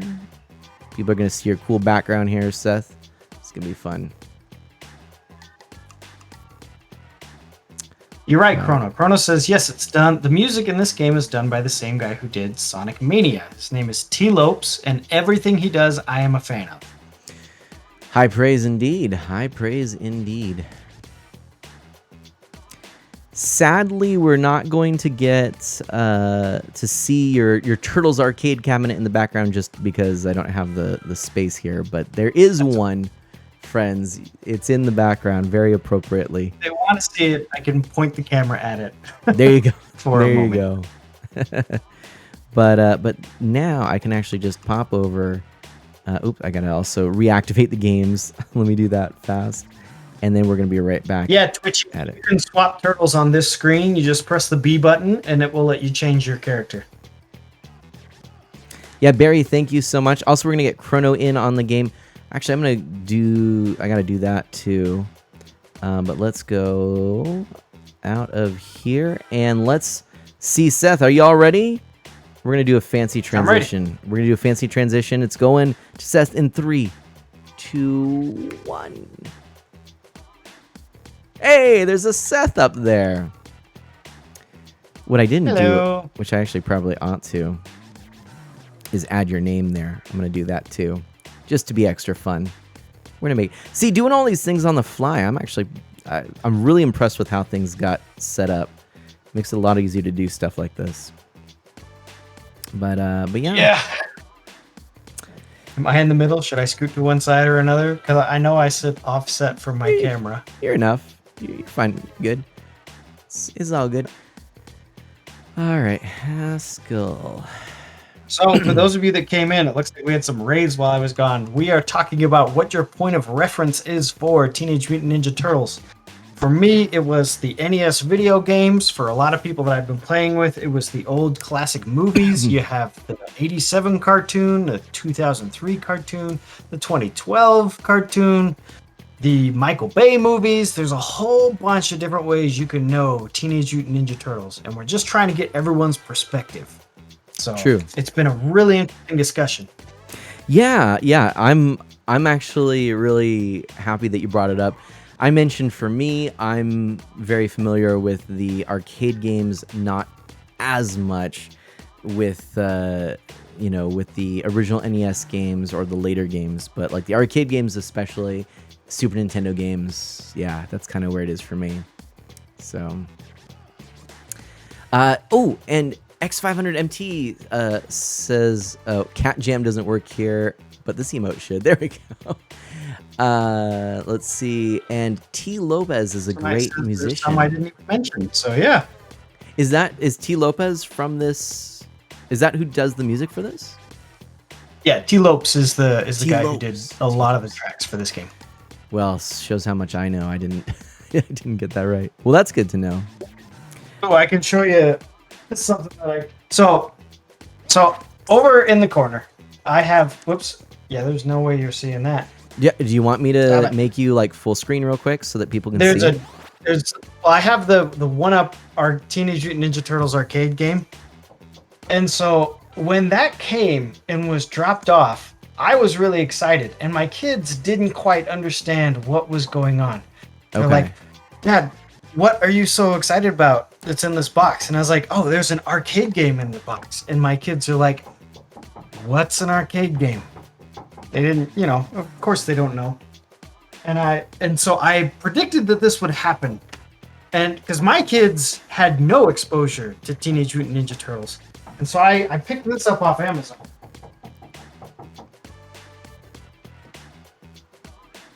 So I picked up a DVD collection of the old 87 cartoon, the Cowabunga Classics. And so I had this on in the background while I was setting up my 1-Up arcade system.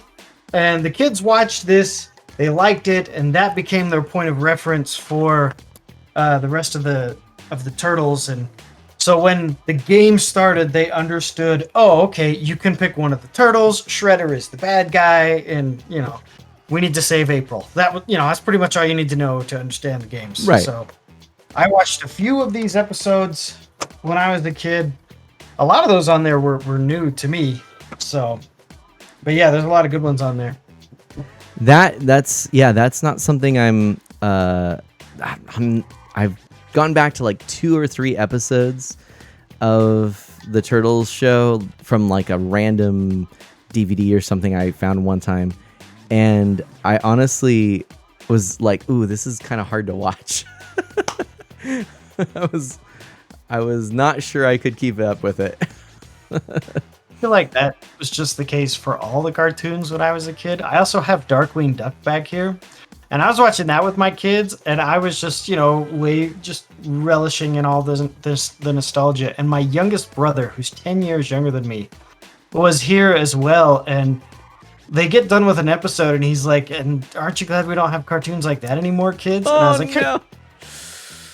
That's Darkwing Duck. Yeah, you don't talk about Darkwing Duck that way. Yeah. You just remember where, where things have come from. Because now all cartoons are, they're serialized episodic, or not episodic, they're serialized dramas.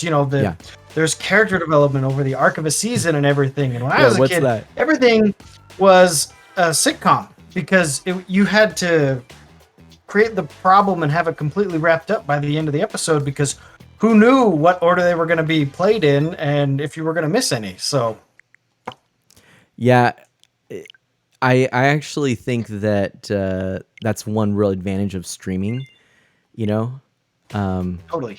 Yeah. Chrono, I sent you an invite, by the way. But no,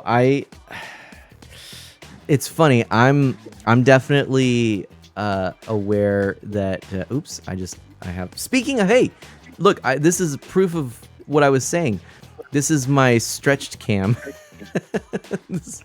I have on here, I went to the wrong scene here, but it's worth noting if anyone's interested.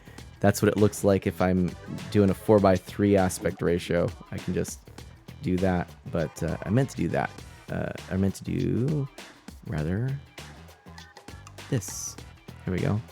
But Chrono, you need to go back to the home menu and go to your settings and go to game invites and select it through there. And then that will get you into the game, and then the invite will show up. Yeah. Oh, I think that's because my Elgato, I need to update a little something on it, my Stream Deck. But anyway, yeah, as soon as Chrono jumps in, we're going to continue playing. But I'm going to just real quickly, let's see here. Yeah, there we go. There's that. One moment. I'm going to be right back and check on my family real quick. All right, sounds good. Feel free to chat with the chat. I'll be right back. Okay.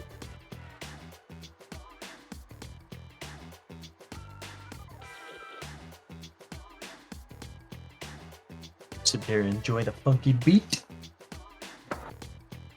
So yeah. For those of you guys that don't know me, I'm Seth Haskell. When we're in the game, my screen name is 8BitDad7DC. I'm a father of 4 girls. My oldest is 8, and my youngest is 1. And I met Mana through through streaming. I was just browsing family-friendly channels, and his came up. He was playing a retro game, and I found him that way. X500MT, that is a wild Beta 64 emote. Chrono says, I'm confused. It's still not showing up. Yeah, it's... Let me see. Okay, so if you press home,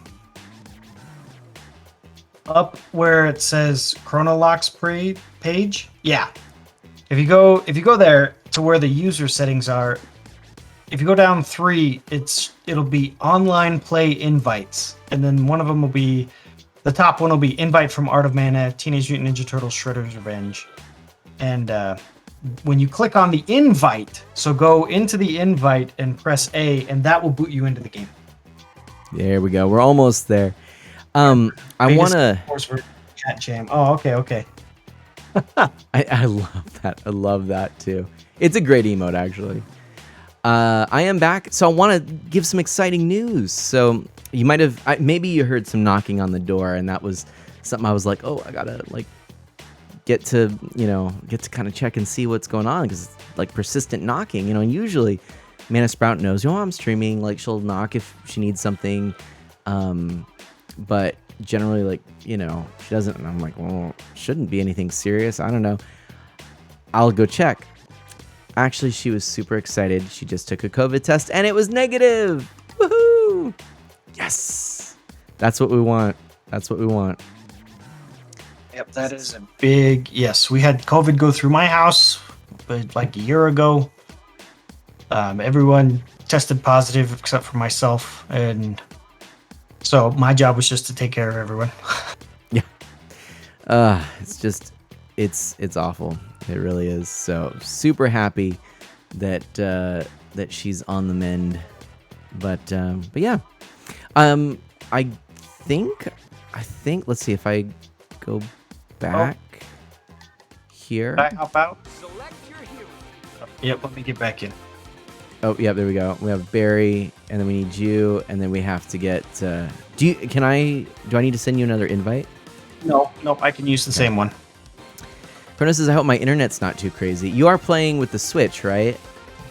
I can send you another invite, too. Maybe I just do that to keep it simple. I'll do that, no, you only need one. Oh, okay.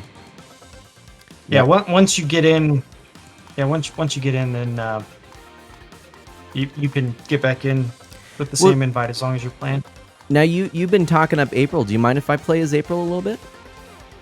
No, that's fine. I'm gonna do it. Let's do it. And by the way, if anybody out there would like to join in, please let me know. If you have this game, maybe we'll get to a full party. Who knows? I know one thing I gotta tell you all is that Seth Haskell, which this is Seth's username, he's also a streamer. He is actually going to be streaming with a full group of people in person this Saturday. Tell us more about that, my friend. Yeah. So I just put out, because for me, beat 'em ups are all about playing with friends. I mean, if you were playing a beat 'em up in an arcade, there probably wasn't a whole lot of strategy involved. It was mostly, look, you just beat up the enemies. The game was programmed to almost guarantee that you will be taking hits as you go, because the object of the game is to extract as many quarters from the player as they can. Right. And the more people you could get, the more quarters you could put into the machine, the easier the game would be. And so, the very last trailer for this game had a 6-player mode announced, and I was like, 6 players, that's going to be awesome. Yep. And so I just put out to everyone around me, I was like, it's a beat 'em up. It's probably not going to take too long. I want to just sit down and play the whole game. Who would be interested? And I got a whole bunch of people that were like, oh yeah, I want to be in. And so I said, okay, we've got 7 people. It's a 6-player game, but we've got 7 people. So everyone has picked a character, and they're going to be the same one all the way through. And we're just going to play the story start to finish on Saturday. So yeah, it's going to be way fun. Yeah. It'll be my first time playing with a full party of 6. Usually I've been playing with a party of 5, where it's me, my 2 daughters, and my 2 nephews. Well, very, very cool that that you're getting 6 people for couch co-op together. How often can that be said? So for all of you, I got 2 streamers. Yeah, I got 2 streamers. Can't say zero is a buddy of mine, Jake, and if you guys know Metroid, go ahead and hit A he's real also quick, Seth. a guy in Utah, and we're all close enough that I can just have him come over, and I have a big basement, lots of space, and I actually, the camera I'm using, I bought this specific camera because it has a wide-angle lens, so I can get a bunch of people in frame. Nice. Hey, is that Well, my screen says waiting for players still. I can Oh, see that can I'm you- up on yours. Yeah, can you hit A on yours? No, it's not working. So go ahead and play a level without me. I can't actually. It's stuck on this. Let's see. What if I do? Yeah, I can't get out of this. Reporting live. I can go in party. All right, let's see. Yeah, we're gonna wait for Seth to can sort press that out B. real quick. Hit B right now. Or here, let me actually step out. I'll go. Yeah, to, there you go. There we go. And then there we go. Now we can play here. We'll Yeah, let, start a level. I'll see if I can jump in the middle of the level. Okay, perfect. Were we on 6? No, that was the mall meltdown. We're on 7 now. Okay. So EX500MT says, "Wow, I just yesterday I got a TMNT Hot Wheels car, particularly the car called Party Wagon." Nice. And then Chrono took a COVID test a few weeks ago. They said it was a negative, likely my personality. Pixel Knight says, "Wait a minute, that April voice sounded like the 2003 one." Chrono brings up an excellent question that I'm curious about, and that is, so that's a lot of controllers. What are your plans for controllers, Seth? Oh, the rules when you come to my house is bring your own controller or you get half a Joy-Con. There you go. What is So- your, if you don't mind me asking, what is your stash of controllers like? I have 2 Pro controllers and 2 sets of Joy-Con. So 4 Joy-Con. Yeah, you know, I was really tempted when the sale was going on Amazon to get a Pro controller for $55, I think it was, to try and pick up another one, but I just couldn't justify it just at the time, trying to save some money. So, but the next sale like that, I honestly might try to pick up another one, and you know, maybe if at some point I can manage a set of 4 of those, that might be kind of nice. I really like the Pro controllers. I've got plenty of Joy-Cons, but man, the Joy-Con drift is a thing. It's sad. To be honest, that's the reason why I haven't invested in more. Yeah. Oh, and I guess my kids also have 2 Joy-Con. So Okay.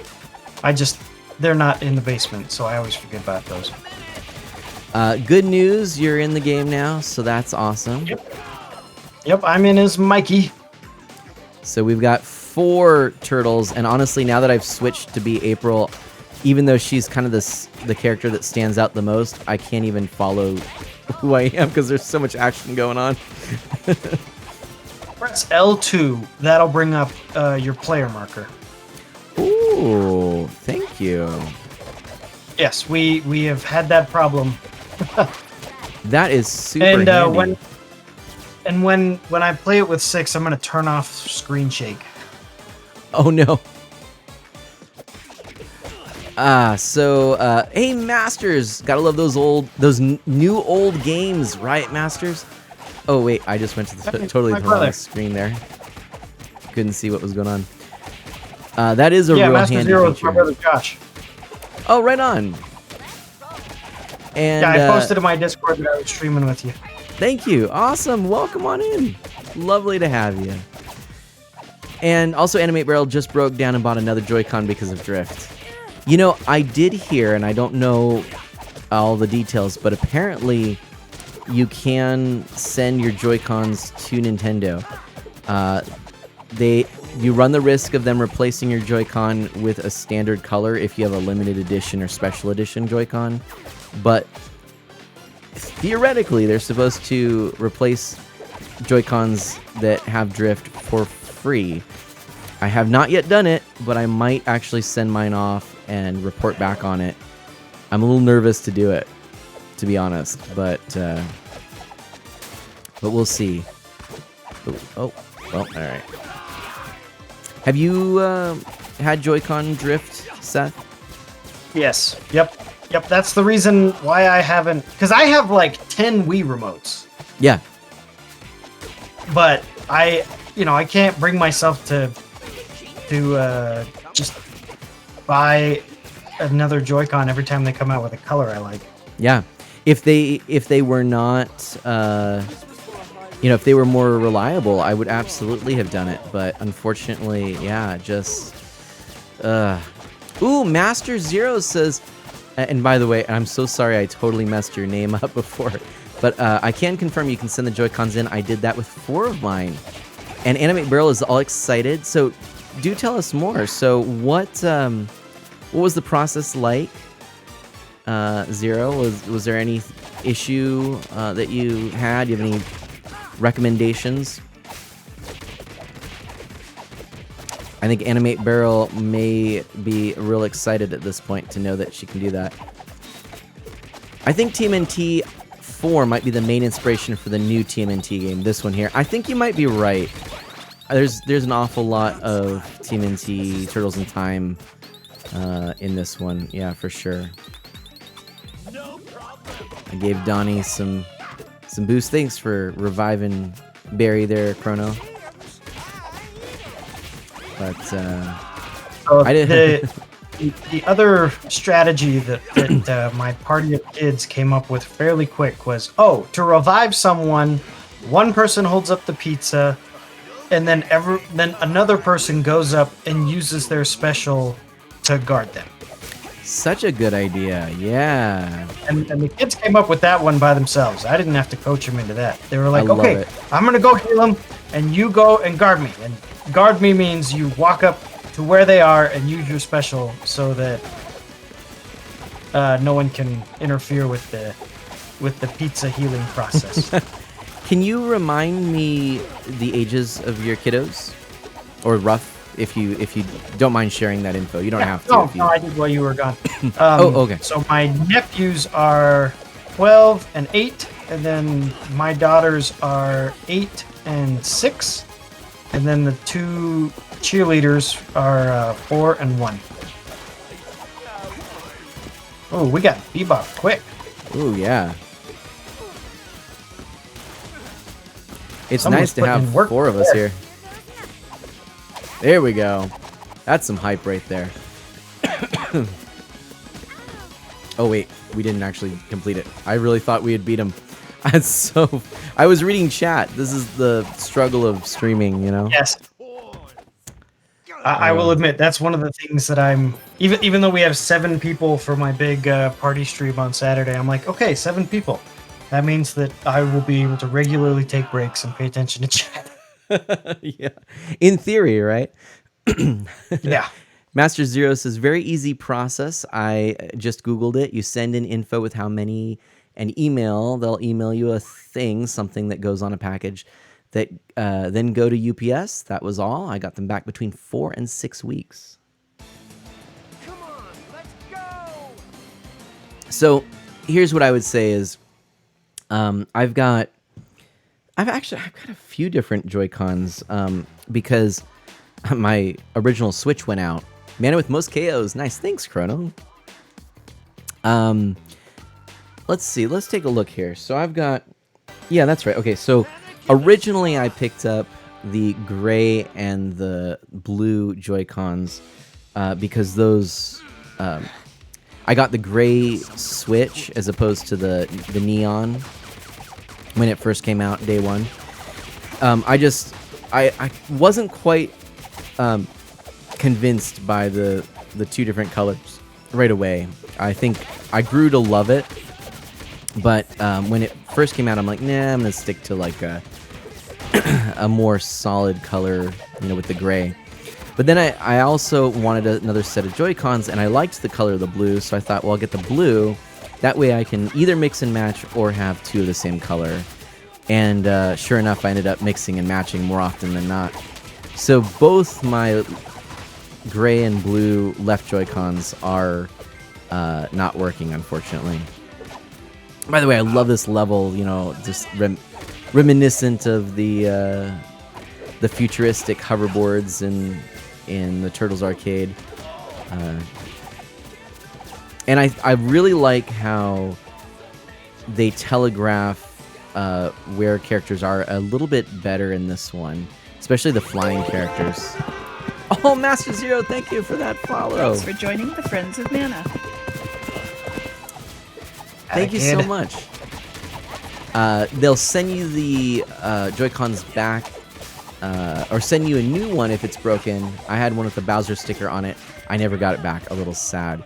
And that's the thing I'm a little nervous about, because so the gray and the blue, they say they would, if they send you a replacement, you know, it has to be one that they have. And so they'll, you know, send like a standard color. So like I've got the colors from the Animal Crossing Switch, and I also have the white from the OLED Switch, and I have the Zelda ones as well. But I have I've never played. Thank you. I've never actually played any of the used any of the Joy-Cons other than like briefly testing them out or setting things up, other than the blue and the gray, because I don't want them to get, you know, Joy-Con drift, which is silly because I have these Joy-Cons and I'm not even using them. I mean, I figured I'd use them if I ever had a big party, but it's frustrating. Anyway, Master Zero, so do you usually play all the Mana games? Sorry, I'm new. No worries, Master Zero. Yeah, I'll tell you a little bit about myself. I love getting asked questions, so thank you so much for that. Yeah, I'm an E for Everyone, family-friendly variety streamer. I focus on Nintendo, retro on original hardware, and indie titles. And let's see, right now, well, I'll show you my schedule. How's that? That might be the best. So right now, this is my schedule. And so that's what you can kind of expect or anticipate here. I know that was really quick because I didn't want to obscure the game for too long. But this week, we played some Playdate, which is a neat little indie retro style handheld. See, I like that there's a little target underneath this character. Makes it a lot easier to know where he's at. And under these characters. I think that was a nice addition. And then today, of course, playing this. On Thursday, I'll be playing some Animal Crossing. I was sort of thinking that I would potentially return to Obi-Wan on the Xbox next week, but I might actually play another round of this with more folks because it's just so dang fun. We'll see. But yeah, no, I play a lot of different things. Animal Crossing is a big one for me. I've played a lot of that. Right now I'm working through the Zelda series as well as a bunch of Star Wars games. So yeah, all kinds of things. And if you have any other questions, don't hesitate to ask. Master Zero, well, I enjoyed the Mana games, but I somewhat struggled to push through. I love the story, but I wasn't the biggest fan of the combat. What do you like about the Mana games? Honestly, I'm a big fan of Secret of Mana. It's my favorite game of all time. I love it. I love the combat in it. The idea that it's like an action game, but you still have that risk versus reward and the need to cool down after an attack. So there's some strategy beyond just simple kind of beat 'em up. That said, Wrong way. Yeah, I just realized that. As big a fan of oh gosh, where is 9? Oh, this Down. way, that's right. Yeah, there we go. As big a fan of Secret of Mana as I am, Zelda is my favorite franchise because a lot of the other Mana games, I like them, but they're not like my favorite. So, yeah, and yeah, Pixel Knight, he's currently doing Link's Awakening, which he last streamed a decade ago. This is true. It's my favorite. So. This is true. But yeah, no, I have a lot of love for some of the more lesser known titles in the Mana franchise. I really like Dawn of Mana and Children of Mana. Honestly, next to Secret of Mana, those probably are my favorites. Which I don't think you'd find a lot of people thinking the same. I am also playing Echoes of Mana on stream. I really like Echoes of Mana. It is a gacha, free-to-play mobile, cash grab kind of game, but it's a lot of fun, and I'm playing daily and leveling up. And next stream, next time I stream it, if anyone is playing it, I'm happy to help level you up, do some work in some of the training modes or in the events. So yeah. Oh shoot, I like that you can that we have the return to the floors that hurt you, like in the pirate ship, but in this case it's the boardwalk. But I still get stuck by them. Master Zero's asking, Seth, wasn't Dawn of Mana on the PlayStation 2? Yes. Yep, I have that game over here. I do like that one a lot. Yeah. And Yeah, actually, me that play is it. when I plan on streaming here sometime in the near future. So I used to really focus in on beating some games where I'd play all the way through, and I realized sometimes a game just doesn't quite work as well on stream, so I set it aside and try to showcase games. So longer games, sometimes we play all the way through, sometimes we don't. Sometimes I go back to them, sometimes I don't. And that's something that was hard for me to come to grips with. I really wanted to stream all of a game when I streamed in the beginning. But I've been doing this for now going on 7 years. Or 6 years going towards 7 years, so.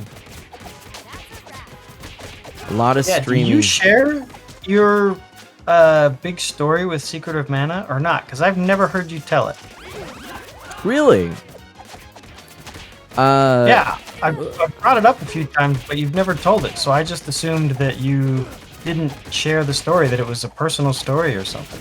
Well, you know what? That's a really good point. I have shared it a couple of times and in a couple of different ways, but not, it's not something that comes up often, and sometimes I don't necessarily share it. So that's fair. I'll happily share it now if you want. I just wanted to make sure that you were comfortable sharing it first. I would be, yeah. You want me to? Because I know a lot of people come in. I mean, like EX500 says, "Oh, so that's why you're called Art of Mana." Well, kind of. So actually, I probably I probably should share a little bit about that too. So the origin of my name. Since you bring it up, yeah. It's a lot of streaming. Yes, that is right, Orb. Do you mind me calling you Orb? I like this little balloon pop section too, kind of like the Simpsons arcade game. Oh yeah, totally. I think that's what they're. Oh, I think there was a secret over there. Maybe not. Maybe I already got it. All right, sure. I'll share. So, my name originally, sort of my username on things when I had to come up with one. Well, my first. This is dating me. The first email address I ever created was literally my full legal name at Yahoo. And so that's still mine. There you go. Yahoo.com. But that got a little unwieldy, and eventually I did end up High five, shortening it high to. five, high Oh five yeah. Mikey. There we There you go. And then eventually I did end up shortening up to my initials and last name at Yahoo, that kind of thing. But Orb is fine. All right, that one, Orb. Thank you so much. So anyway, I was coming up with a username, you know, and one that wasn't actually my name. And I'm a fan of Secret of Mana, which I'll explain in a little bit more why, but obviously I am. So there was a connection with that. There's also a connection with just the idea of sort of mana and magic, all of that kind of thing. I love water, you know, going to the ocean and everything, and so the idea of mana potions was really something I liked. And I'm also a Christian, a Catholic Christian, so I really liked the connection with mana, even though it's spelled differently, like mana in the desert. And so all of these things were floating around in my head, and I was at the time frequenting a lot of Seiken Densetsu fan sites and reading a lot of scripture. So I ended up with this name Mana Man, and I really loved the visual play of it, you know, which is actually why I didn't go M-A-N-N-A, but instead M-A-N-A, was because M-A-N-A-M-A-N was just that fun thing. That's why I didn't have the extra N in there. So anyways, I ended up with Mana Man until I found that a lot of sites actually had Mana Man taken because of Phenomena, like the little Muppets thing. Yeah. Yeah, so I'm like, oh no, Phenomena, right? So like, shoot, I can't do that. By the way, actually, I just want to check real quick. Are we getting like some frame drops? Am I laggy at all, or is the game laggy to anyone? If so, I have a fix for it, but I just want to know if that's the case. It's good on my end. Okay, good. I just wanted to make sure. So, oh wait, Animate Braille says a tiny bit. All right, after this level, I'll fix it real quick. So anyway, I ended up then having to change my name to something different because Mana Man was taken. So I decided to switch it up and instead come up with something unique. And at the time, I really wasn't being very... I wasn't really inspired, and I kind of tried a couple of things. First, I tried Tree of Mana because I like nature as well. And then I realized that sort of canonically, the Tree of Mana is female, and so I was like, well, maybe I should be the Sword of Mana. I tried that for a little bit. Then I was like, wait a minute, that's now a game. I probably shouldn't do that. It's true. Yeah. And I realized that it was also really tied into the franchise, which wasn't my original intent. So I wanted to get away from that, and so I thought, well, what do I really like? And it's art. I love art. I used to do a lot of watercolor art. You saw the overlays I did here, so some graphic design stuff. And so I decided that I would be Art of Mana, in keeping with that of theme, because I wasn't being very creative. And then when I started streaming, I kind of said, well, I figure my little catchphrase, heyo everyone, I'm your friend, Art of Mana. And that's how I would start, you know, my streams and my videos and whatnot. And more or less because I thought, well, you know, whatever I say, that's going to, you know, be how people remember me too. You know, if I say, hey everyone, I'm your friend, Art of Mana, maybe people remember my username and whatnot. And it gets the point across that I really want this to be about building relationships and things. Anyway, then people started calling me Mana. Well, people were trying to shorten my name, and they were calling me Art, and I thought it's not really what I want to go by. I'd rather go by Mana, because again, originally Mana Man. So Art just felt really strange, and it's a name, and it's not my name. So I thought, no, I don't like that. And then I realized, I go by Mana, and all that I do is the art of Mana. And that's what it's been like for years. And then wouldn't you know it, I think like 2 years ago, a book came out for the Mana franchise, which is Art of Mana. So, there's that. Yep, unfortunately, when you Google Art of Mana, you do not get your Twitch channel or your no website. longer. The first Yep. it was the book. Yep.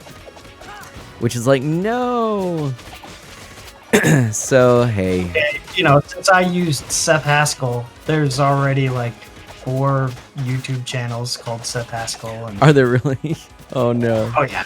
If you search Seth Haskell, I think my channel is now the first one that comes up because Nice. I have the most videos, but Gosh. but yeah, there are channels called Seth Haskell that are much older than mine. Because I had the same story. I went through a bunch of gamer tag names, and I was like, and then I started streaming under 8-Bit Dad 70C, and everyone shortened it to 8-Bit or Dad, and I'm sitting there going, well, my name is Seth. And so Yeah. I was like, well, I'll just change it to Seth. Yep. But to quickly pull up here, so Pixel Knight says you're called Art of Mana because of the Muppets. Gotcha. And Master Zero says my screen is lagging. Yes. Animate Rail says it dropped right when Seth asked if you felt comfortable talking about Mana, which was hilarious for me. Oh gosh, I'm sorry. Yeah, I don't know.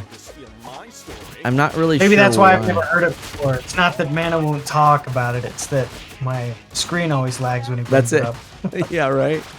Like, quick, we're in trouble. Yeah. So, am I lagging, or is it just the game that's lagging? Because I do see the game. That's interesting.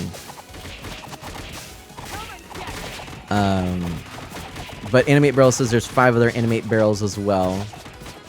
Yeah. Banana Man might have also been taken. EX500MT says because Banana Mana was also brought up, which that would be a funny one.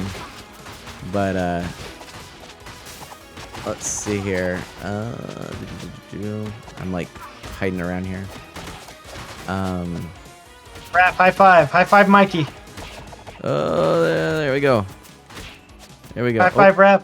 High five, Mikey. There we go. For those of you guys that don't know, when you high five in this game, you transfer 2 health to the other turtle. Yeah. So if I start calling for high fives, it means either I need to be healed or someone else needs to be healed, and I've noticed. That is an excellent thing to have brought up. Glad you did. Also, you can fill your special meter just by hitting R.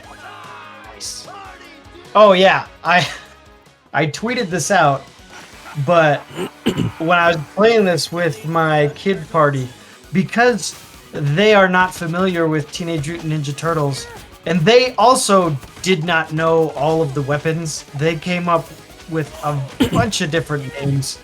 And the ones that stuck were the blue sword turtle, the purple stick turtle, the laughing turtle is Raph, the dancing turtle is Mike, then April, they could all get that one. Yeah. April and the pink teacher rat and sports guy. And sports guy. That's accurate. I feel like you need to culture them in Twitter, the. and I think that was one of John's first reply was, "Well, that's accurate." Yeah. Right. I love it. Love it. Oh boy.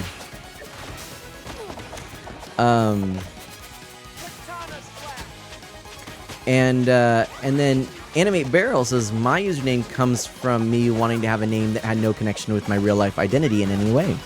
So there you go. I never did explain though why I love Secret of Mana so much. So it's a story I can share more in depth, maybe if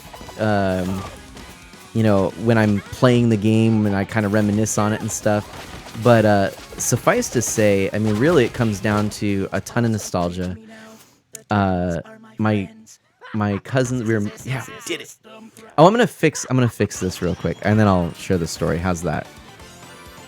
Let's do that real quick. That's right. You better fix all the lag before you share the story. I gotta fix the lag, make this official.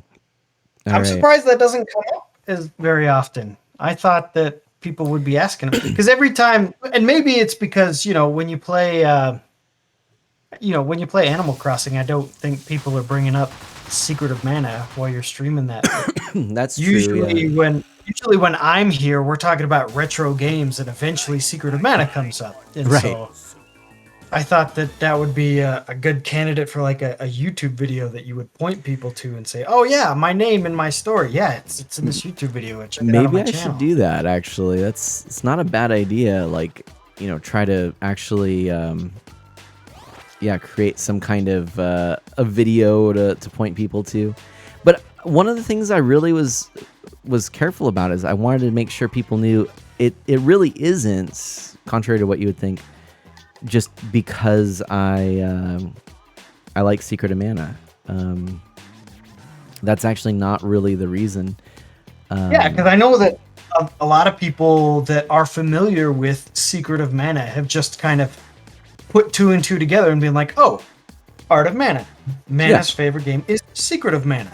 Right. Oh, that makes sense. And and that's like the end of it for some people. So, but I knew, especially because I played through Secret of Mana. I played Secret of Mana a ton as a kid, but I never beat the game. So I finally sat down and I said, I'm going to finally beat this game that I have never beaten. And I had one of my buddies come over and we played through the whole game. And for a lot of it, Mana was in chat and he would input things into the chat from, was it a guidebook that you were using? Yes, yeah. Yeah, so we had this guidebook that told the story from the perspective of a narrator. And it was really cool because it would show up on the screen and I would read it and it would put things into more context that we had in the game. And so I knew that there was some big story that you had. Well, at least I assumed that there was some story that came with Secret of Mana, but I had never heard it. And so I assumed, oh, well, this is just a personal story that, he holds near and dear and doesn't talk about on stream. So and I'll happily share it with you actually. Hey, someone clip the whole thing. Yeah. Put it on YouTube. That's it. But interestingly, it's kind of funny to me because Animate Barrel says I didn't know 8-Bit Dad 7DC and Seth Haskell were the same person. So I want to, before I share my story, I want to hear more about how that came about. How you decided to share your name and change it and all that. I mean, you shared a little bit of it, but oh, I really am just an old fuddy-duddy stick in the mud when it comes to a lot of things. All those old people that are like, I don't need to be dealing with this this fancy stuff like computers and stuff. That's totally going to be me when I get to be old. When it came to says the coder. Smartphones, I know. When it came to smartphones, I was like, there was one other guy who's going to be here on Saturday. Kelton was the only holdout that held out longer than me. I was like, no, I have my flip phone that it's not a T9 input. It has a QWERTY keyboard on it. So I have my flip phone with the QWERTY keyboard, and that's how I like inputting text. I don't want a smartphone because then I have to input it on a touch screen, and I don't want to do that. And I held out, I don't know what it was. Was it 2010, 2011? I finally upgraded to a smartphone.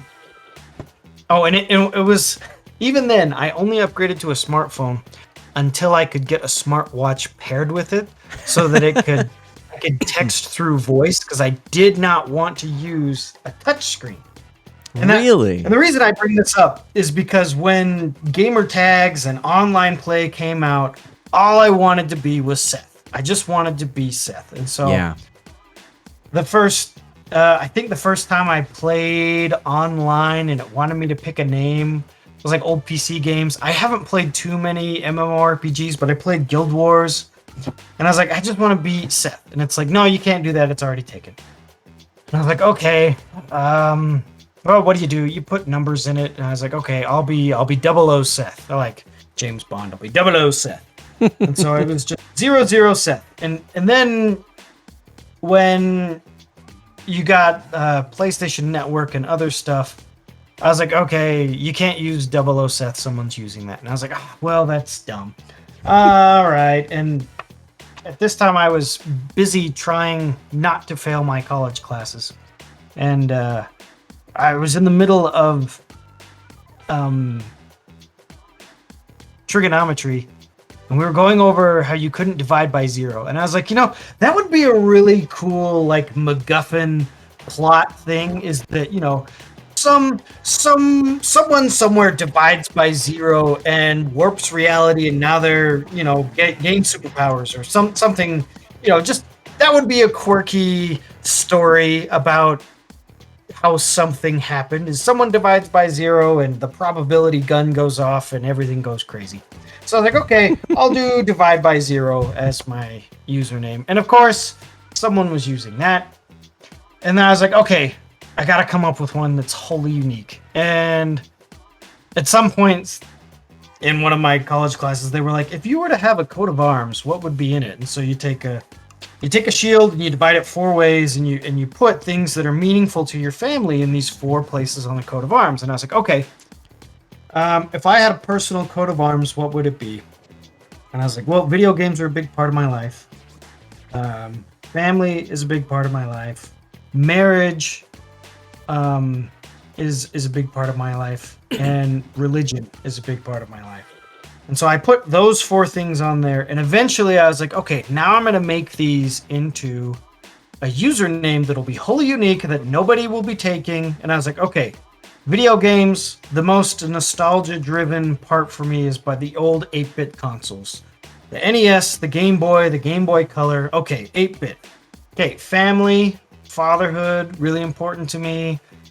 So we'll put 8-bit dad. And I was like, the 4th one wasn't, when I was explaining the coat of arms, the 4 things were video games, family, and marriage were in one. And then it was programming was the last one. And so I was like, okay, I'm going to wrap up programming and my marriage to my wife in the last part. And so I took the year we were married, 2012, and I wrote down the hex code for 2012, which is 7DC. Hex is just a base 16 numbering system, and we currently talk in base 10, which is 9, 10, 11. Whereas if you're doing base 16, you would go 15, 16A. And so if you take 2012, the year I was married, and write that as a base 16 hex number, it's 7DC. And that would be my name, 8-bit dad, 7DC.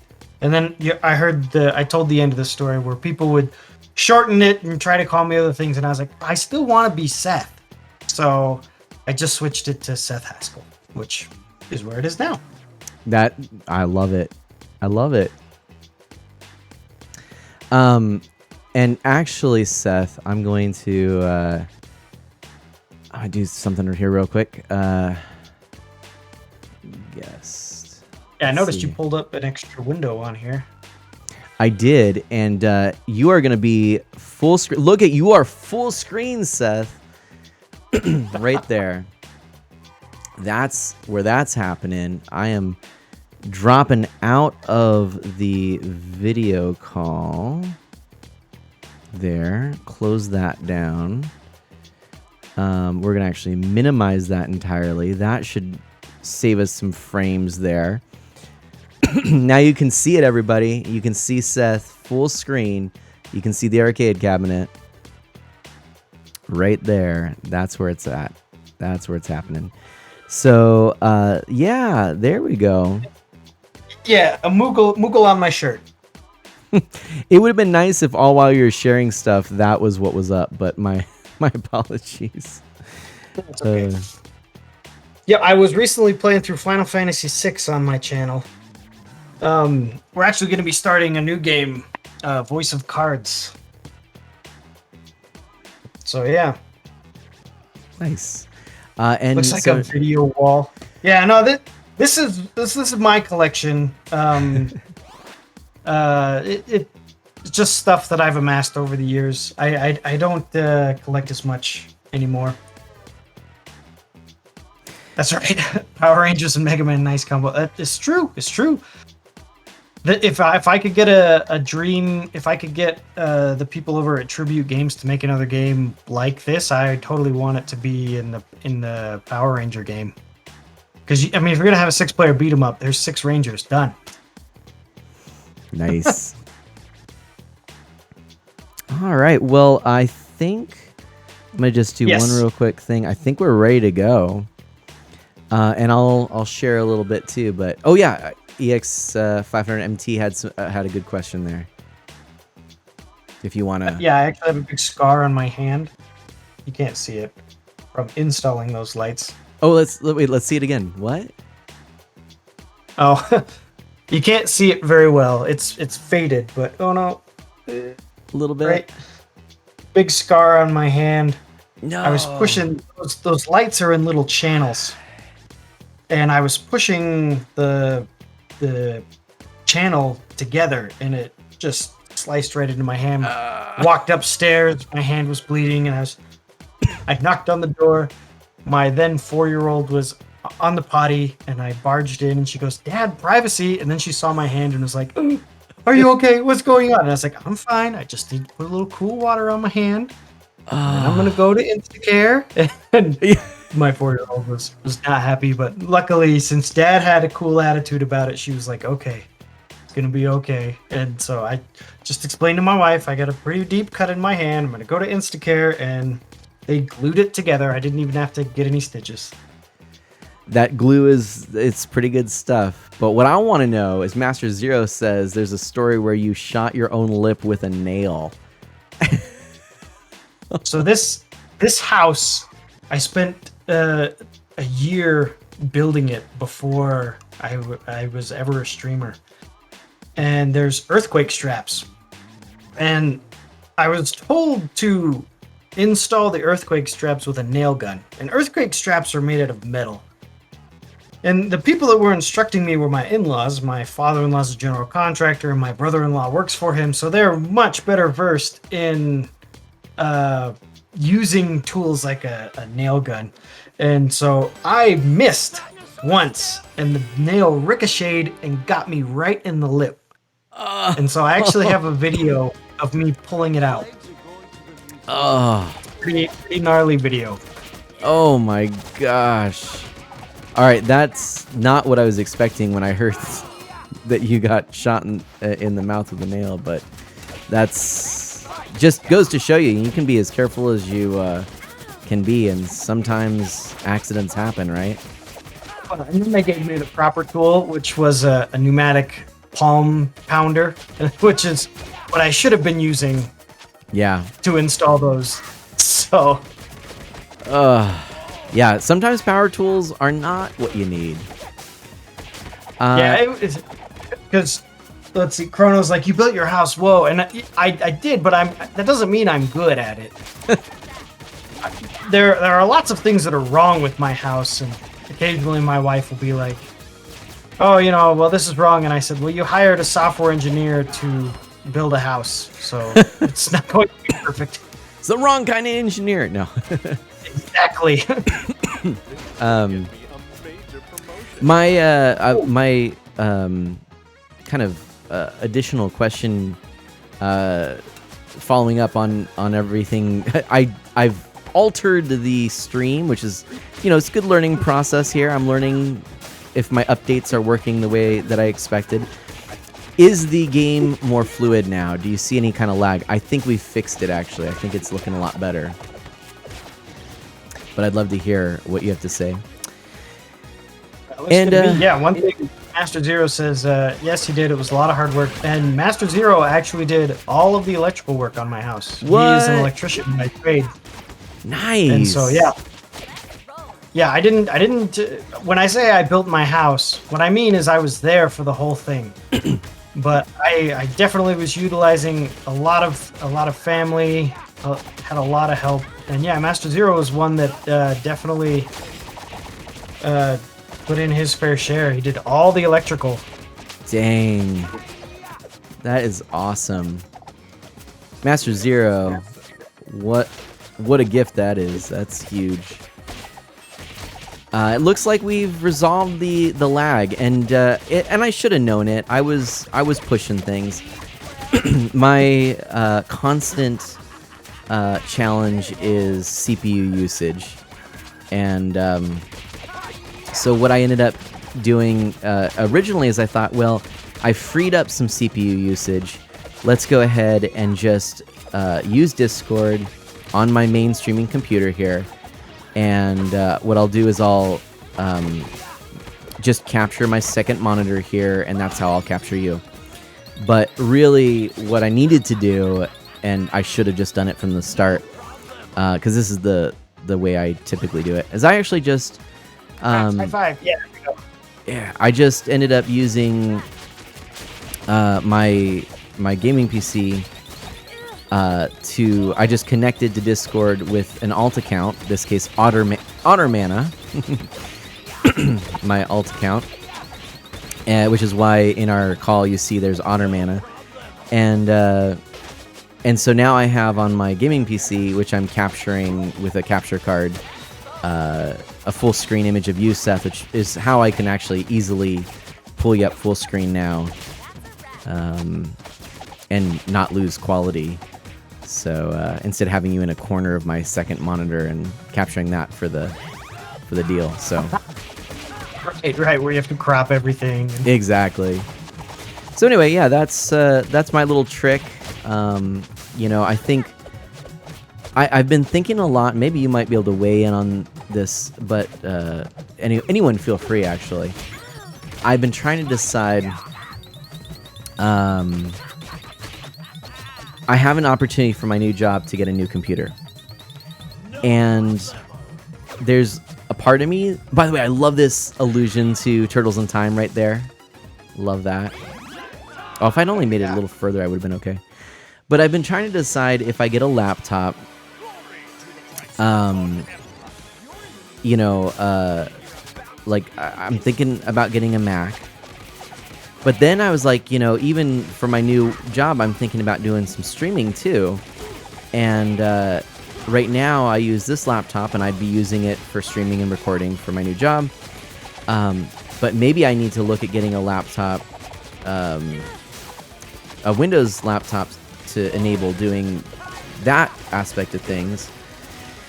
But then what I'm really thinking is, it'd be nice to have a Mac for work, and then eventually get a desktop computer for upgrade, which I'd use for streaming.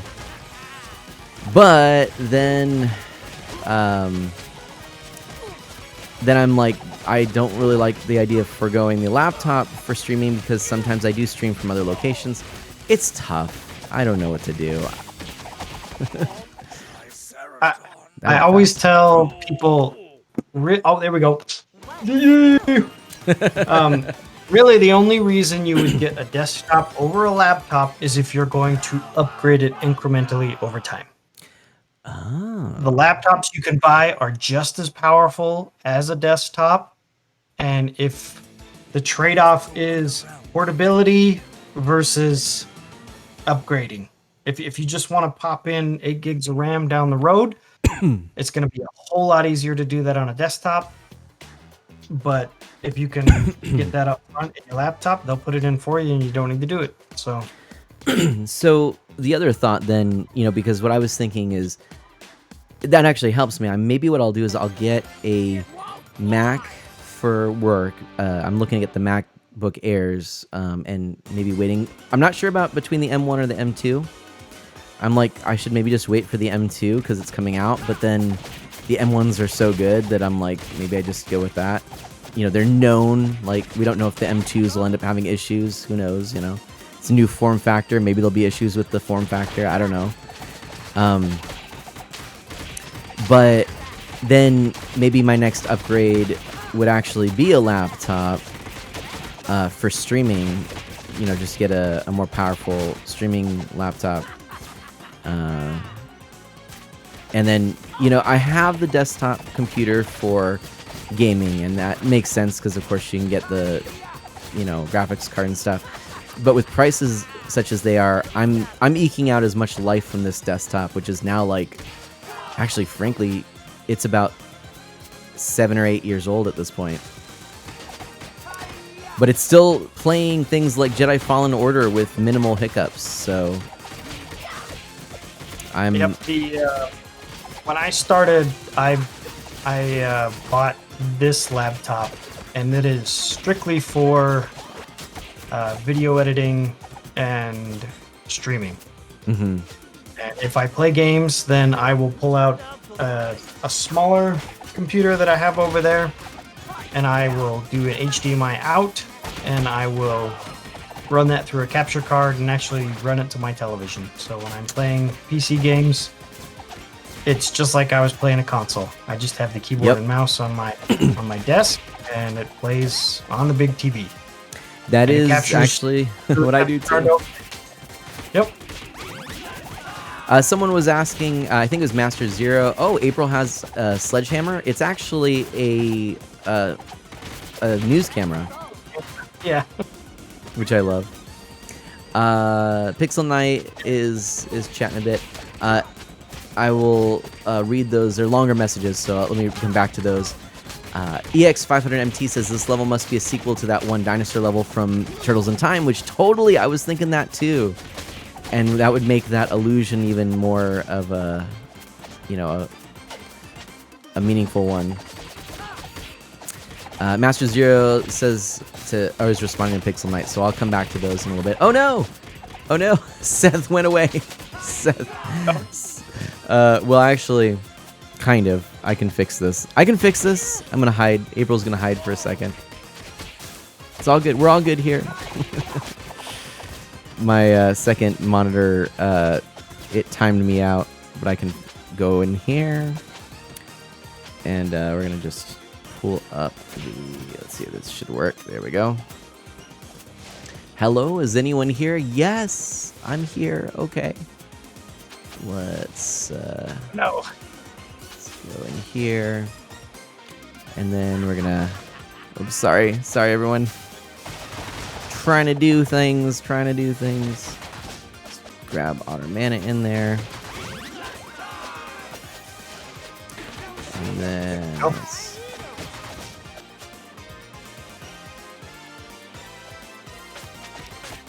boy, I am just messing everything up here.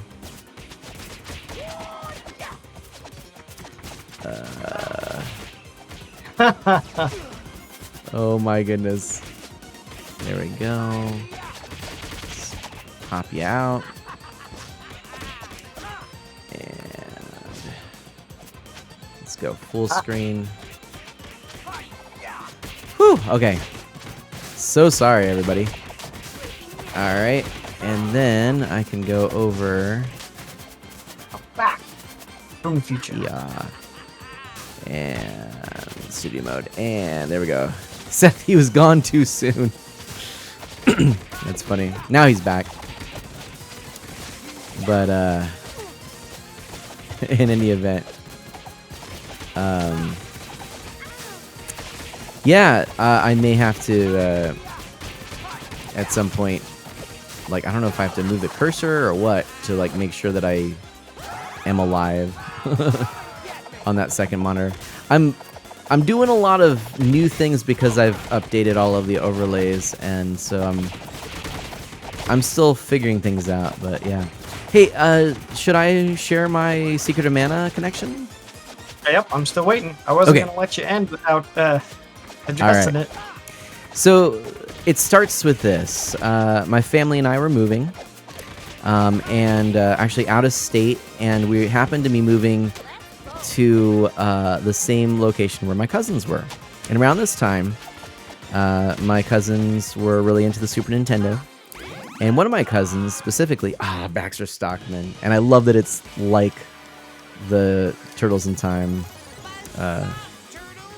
Baxter Stockman. One of my cousins was really interested in this game coming out by Square Enix. By Squaresoft, called Secret of Mana. And I was the Nintendo Power subscriber, big fan of Nintendo and reading all of the Nintendo Power articles, and even for games I didn't own. And so he asked me, he said, I heard that there's some coverage of Secret of Mana in the Nintendo Power issues there. Could you bring them while we're moving and helping you move and unload your truck and all that stuff? And we can take a look at it, and I'll show you this game I'm interested in. I'll decide if I really want to buy it. So, How old is his cousin? What's that?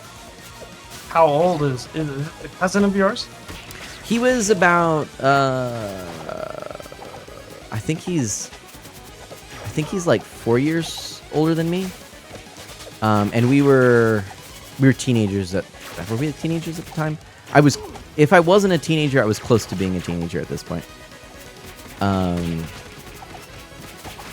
honestly can't remember. I mean, it's all sort of, I'm trying to think back and play this and do numbers, and I'm not that good.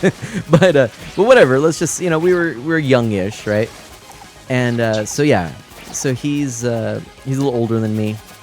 So anyways, I brought the Nintendo Power issues, and he's looking through it, and I'm like, oh, this isn't a game that would have appealed to me. I wouldn't have thought anything of it.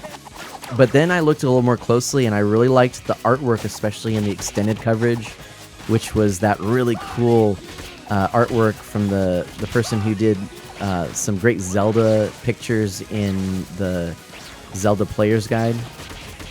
It's kind of a very like Western realistic art style. And so I started kind of getting more interested in it, and his hype was real, and he decided to get it.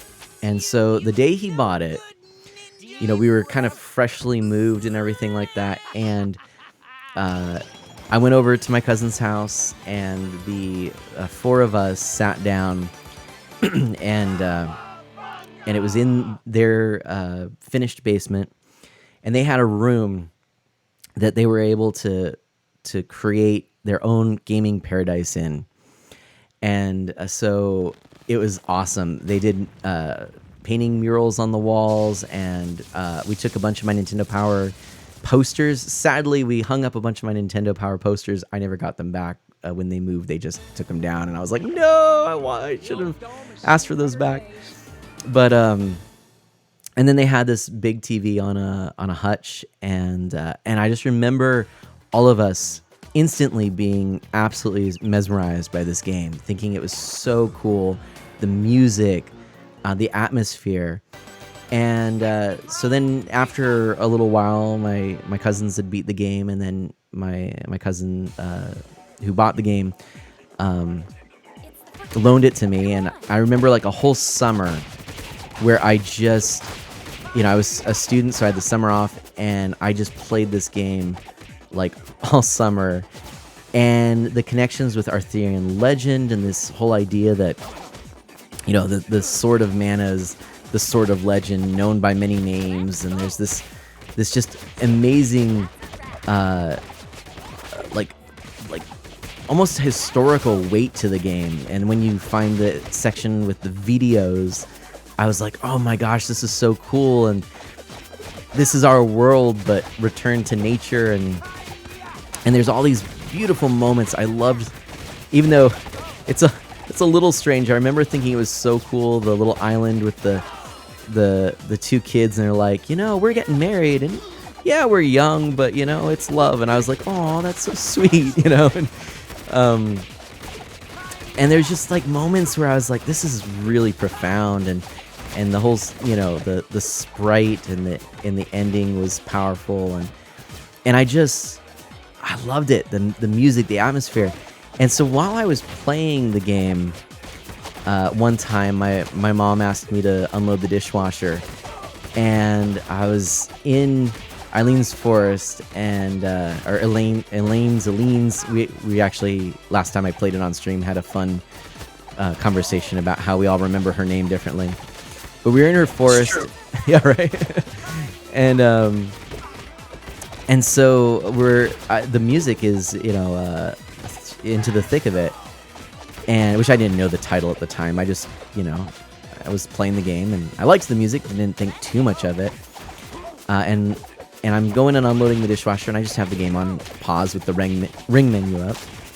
And my dad's in the den, and he's doing something, and I come back, and I'm like, oh, sorry, I hope that music wasn't annoying you. He goes, no, actually, this is incredible game music. Incredible music. My dad's a guitar player, musician, singer. Cool. And this was the first time that I can remember that my dad was like, yeah, this music is really good. I mean, like, we played things like Rad Racer together, and we kind of, we would pick out our favorite songs on the radio and that. But this was the first time my dad was like, no, this is really good. He's like, no, you know what we're going to do? Let's record it. And, there you go.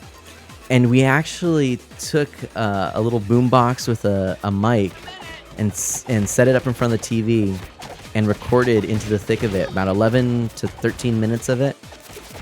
And periodically, my dad used to always do this. He would almost like DJ some music at home for us. And, oops, I didn't mean to grab that.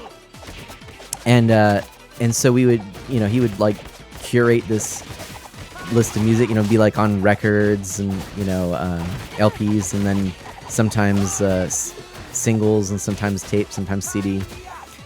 And after that was recorded, my dad would periodically add into the thick of it, into this rotation of the music we'd listen to as a family. And I just thought it was so cool.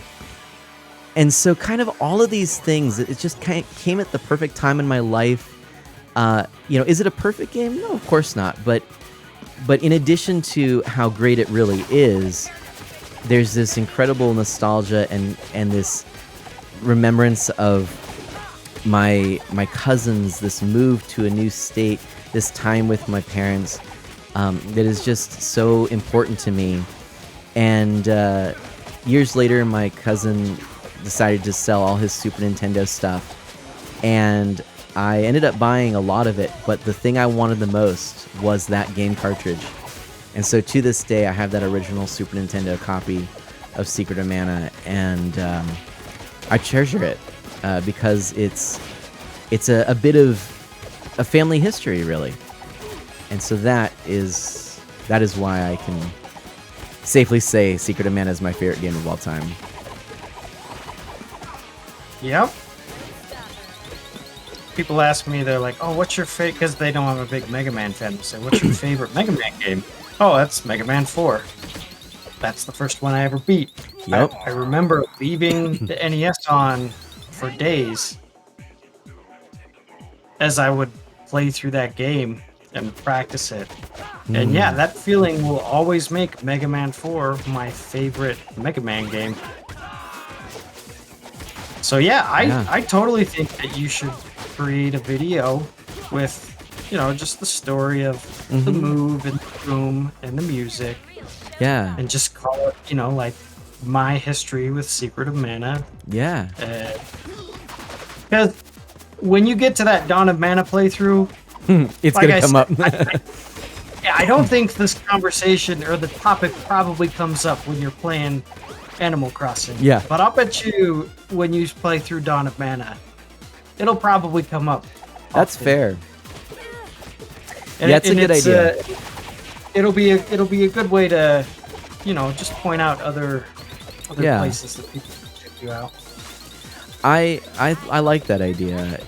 I can kind of say, hey, it refer to this, But yeah, Master Zero, by the way, applauses. Thank you so much.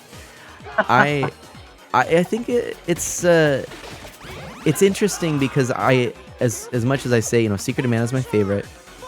I also list as my favorite series of games The Legend of Zelda and Mario Kart. But then I list my favorite game of all time is Secret of Mana. My favorite franchises are Zelda and Mario Kart, and my favorite genre is platformer. And it's like none of those add up. But I have these reasons, It's like Zelda's a very important one to me for a lot of reasons, similar nostalgia reasons. but it was more a series that I had on my own, that I experienced on my own more than with others, unlike Secret of Mana. And then Mario Kart is sort of the opposite. That was all about experiencing it with other people, and I love that franchise. I love racing games. But when I just want to sit down and enjoy a game and not really think too hard, it's a platformer, sometimes a beat 'em up. Oh, I love this part. I love this part right here. Yep, I was playing it, the first streamer I played it with, launch night, it was Raji with the Super Nintendo Bros. And we got to this part and nobody knew what to do, and I was like, I know what to do. What do you do? Raji was able to pick up the reference. He's like, oh, I know this part. We're supposed to throw enemies at the screen, but nobody knew how to throw enemies at the screen. And I wasn't in voice chat, I was just in chat, so I had to put my controller down and be like, grab an enemy by walking into them and then press down and attack and you will throw them into the screen. Right. And after that, everyone was like, oh yeah, we totally got this. And then the fight went much faster. This is another one I'm very much looking forward to getting through with my kid squad. Because again, he's completely invulnerable until we throw an enemy at them at the screen, and then we all wallop him. This was a challenge with Mana Sprout because, to be honest, I was so focused on helping her through this because she was kind of like at this point going like, it's getting hard, you know. I honestly, I didn't even pick up on that. I am embarrassed to say about the throwing. I just was sort of like, oh, maybe we just, you know, keep trying to stay alive, you know. So, yeah, oops, and that was a failed throw. But, yeah, I had the same reaction you did when we were both playing through the arcade 1-up system. I was playing through it, and I was like, wait, where's the level where Shredder's in a mech? Mana, I've missed and you. You have to throw Hope you're enemies at the feeling screen. good. I've been so And that's crazy not in the busy. arcade game. That was a new stage added for the Super Nintendo port. And I didn't play it growing up. I ended up emulating it in high school. And so I never had that card. I emulated it, played through the game once, thought it was fun, and that was my whole experience with Turtles in Time. But that one level stuck out to me, and so when I had the arcade cabinet, I was like, oh, there's this one level that sticks out to me, and it wasn't even in there. oh my gosh. Back to back, Shooter McGavin resubbing for 6 months in a row. Shooter McGavin, thank you so much for that. Shooter McGavin says, man, I've missed you. I hope you're feeling good. I've been so crazy busy. No worries. I'm so glad to be back, and I'm so glad that you're back. And I've got Seth Haskell here. He's on the screen there. Seth is joining me for this playthrough of Turtles. And then we've been raided. Mike-tron, thank you so much. Thank you for that raid. Welcome on in. I hope that you're having a really excellent day yourself. And then Chronos says, oops. I'm not sure what the oops is for. Accidentally left. Oh no. We'll give Chrono a moment to hop back in. We're getting near the end of the game. We're going to beat it. We'll keep at this. But oh my gosh, is this fun. And so Chrono, hop back in. Tell me when you're ready. And yeah, so we've just as I pull Seth back up, he leaves. Mike-tron says, happy summer solstice. Thank you so much for that raid. Mike-tron, welcome raiders. My name is Mana. I am an E for everyone, family-friendly variety streamer with a focus on Nintendo, retro on original hardware, and indie titles. And there you go. See Mike-tron right there. We're highlighting that happy summer solstice. Go ahead and follow Mike-tron. That would be fantastic. Dark Solid X is here. Sorry, I'm late, Mana. All right, we're going to go ahead and get Dark Solid X in the game as well, and then beat it with an extra player. That's going to be fun. So let's do this. Let's go. Let's see. What do we want to do? We're going to go to first this chatting screen so that I can exit the world map for a sec. Select your And then we're gonna oops, April O'Neil. that we're gonna Reporting live. X. I guess I didn't need to exit that map. Oh well, I'm learning. And oh, and I need to go back to that conversation that Pixel Knight and Chrono had, or Master Zero. Yeah, yes, let me do that. So Solid, I've invited you again. Anyone else need another invite? Shooter McGavin, how's your new job? Love it, love it, love it. It's very good. I just am still on the mend though. But let's see here. I need to go back to a conversation. I'm gonna do that really quickly. Okay, so Pixel Knight. Going back here. So one time I collapsed in a Toys R Us after I had surgery on a certain part of my body. Oh no! What? Crazy Master Zero says. Pixel Knight says, yeah, I was still on anesthetic and I really wanted to buy something and I was barely able to walk in until I fell on the floor in the entrance to the store and my parents put me in the car and got me something while I was knocked out. It wasn't even a specific thing. My parents just said I could pick out something. And I think they got me a Transformer, so I can't really remember what they got me. Because Master Zero says that's nuts, but you must have really wanted whatever it was. And Master Zero says, I love just laying around and watching TV, so I felt bad. I wanted to stay home. And there we go. My goodness, that is wild. Dark Solid X, how do I join? You just need to... I've sent you the invite link. So you need to go Where to... to go? Chrono had a hard time. Do you want to take the reins on that? Because you know that well. Oh, yeah. Man, I pressed the home button on your Switch. Wait, you want me to? Yeah, because they can't see my screen. Oh, duh. So wait, what do you want me to do?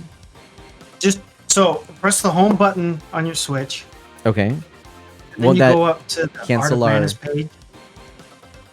Oh, we're already friends. I sent him an invite. Yeah, I know, but Dark Solid needs to go here to accept the invite. Oh, you got to do it in your friends list? Yeah, Chronolock had a hard time getting in the party because the game makes it look like you can just hit the home button.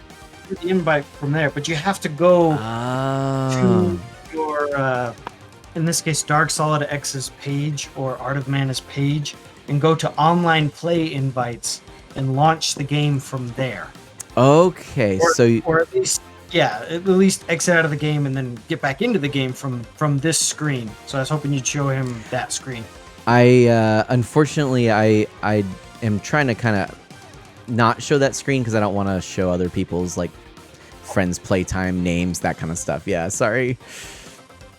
But maybe so it sounds like you go to that your page and then is it a side item on the left side there? Yeah, it's like the fourth one down. So basically it'll say online play invites. Okay, perfect. So you just do that. Awesome. And Chrono says, Seth, by the way, thanks for the help on that. So there you go. Because it is. It's a little confusing the first time you do it. Yeah. And this is why we only need one invite, because if, like, I got booted from the party because I was actually walking through it on my Switch, and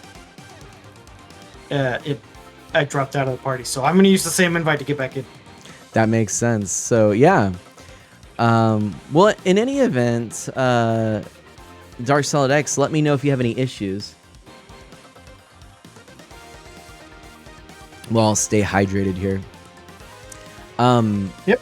Thursday, this is non-caffeinated beverage, apple beer. So my wife got this for me. Is it expensive? It's is it designed by Johnny Ives? No. Sorry, I'm making a really bad dad joke. You know, it's anyway. It's like root beer made by Apple computers. It's not my beer, it's apple beer. Yeah. Yeah. but no, actually, speaking of that, it's a really random tangent here, but I'm looking at, of course, you've got your arcade in the back there. So there is an arcade 1-up. There's 2 arcade 1-up machines that I'm interested in right now. Will I actually be able to get it? Probably not. But we're gonna see. So the first one is actually a partycade, and these are ones that you mount on the wall, which I thought would be great for back here. And it is a Defender partycade, and yeah. So Defender is a classic old school game, right? But it actually comes with a bunch of good games, including Rampage, Joust. It comes with Root Beer Tapper. That was why I was thinking of it. And okay. Yeah. So it comes with all of these different games, and it has the layout of Defender, which is the only arcade 1-up to do it because it's a very unique layout. But it works well for all the other games, and you can plug a controller into it to play a second player for Joust and things like that. So that one is definitely something that I think would be cool to pick up. And it goes for about between $150 and $250 is what it's looking like. But 1 second, Solid. Let's address that first. So Solid is saying that he's in the voice chat. Are you there, Solid? Or do I need to drag you in? Hold on, let me drag you in. Hey, how's it going, Solid? So Solid is here. Solid was asking, how do I join again? Whoa. He's on an airplane. We've established that. Okay. There we go. Yeah, hi. Hey, Solid. So, Hi. Let's get you in here. Take it away, Seth. So, on your Switch, you're going to want to be on the home screen. And you go up to your icon. So it'll be Dark Solid X's page. Mm-hmm. And then you'll go down 3, and it'll be online play invites. Okay. And you'll go to invite from Art of Mana, Teenage Mutant Ninja Turtles Shredder's Revenge. And then you'll click on that and then hit join.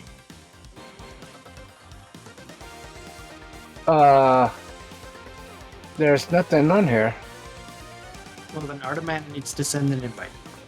Oh, let's try that again. I apologize. I thought I did that. Send me a new one too. Mine's not connecting me. Okay. Well, and I also just lost connection to you because I hadn't touched the screen in a while. So let me fix that as well. So let's so standing by, everybody. We'll be right back. We've got technical difficulties. Let's send the invite.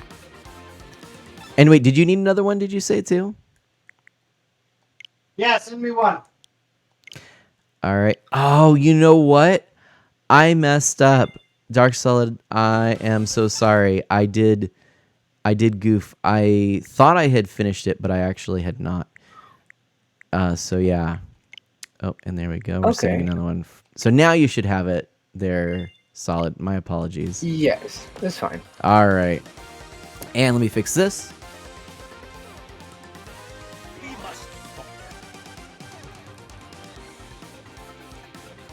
And this is exciting. We're getting a full catter of folks here. So this is quite nice. Let me pop back into the Discord chat. Otter Mana. We want Otter Mana in here. We're gonna make Seth full screen. We got to see his pretty face. There we go. Oops. Seth. We're going to go ahead and make that full screen. We're going to hide members. Voila. Voila.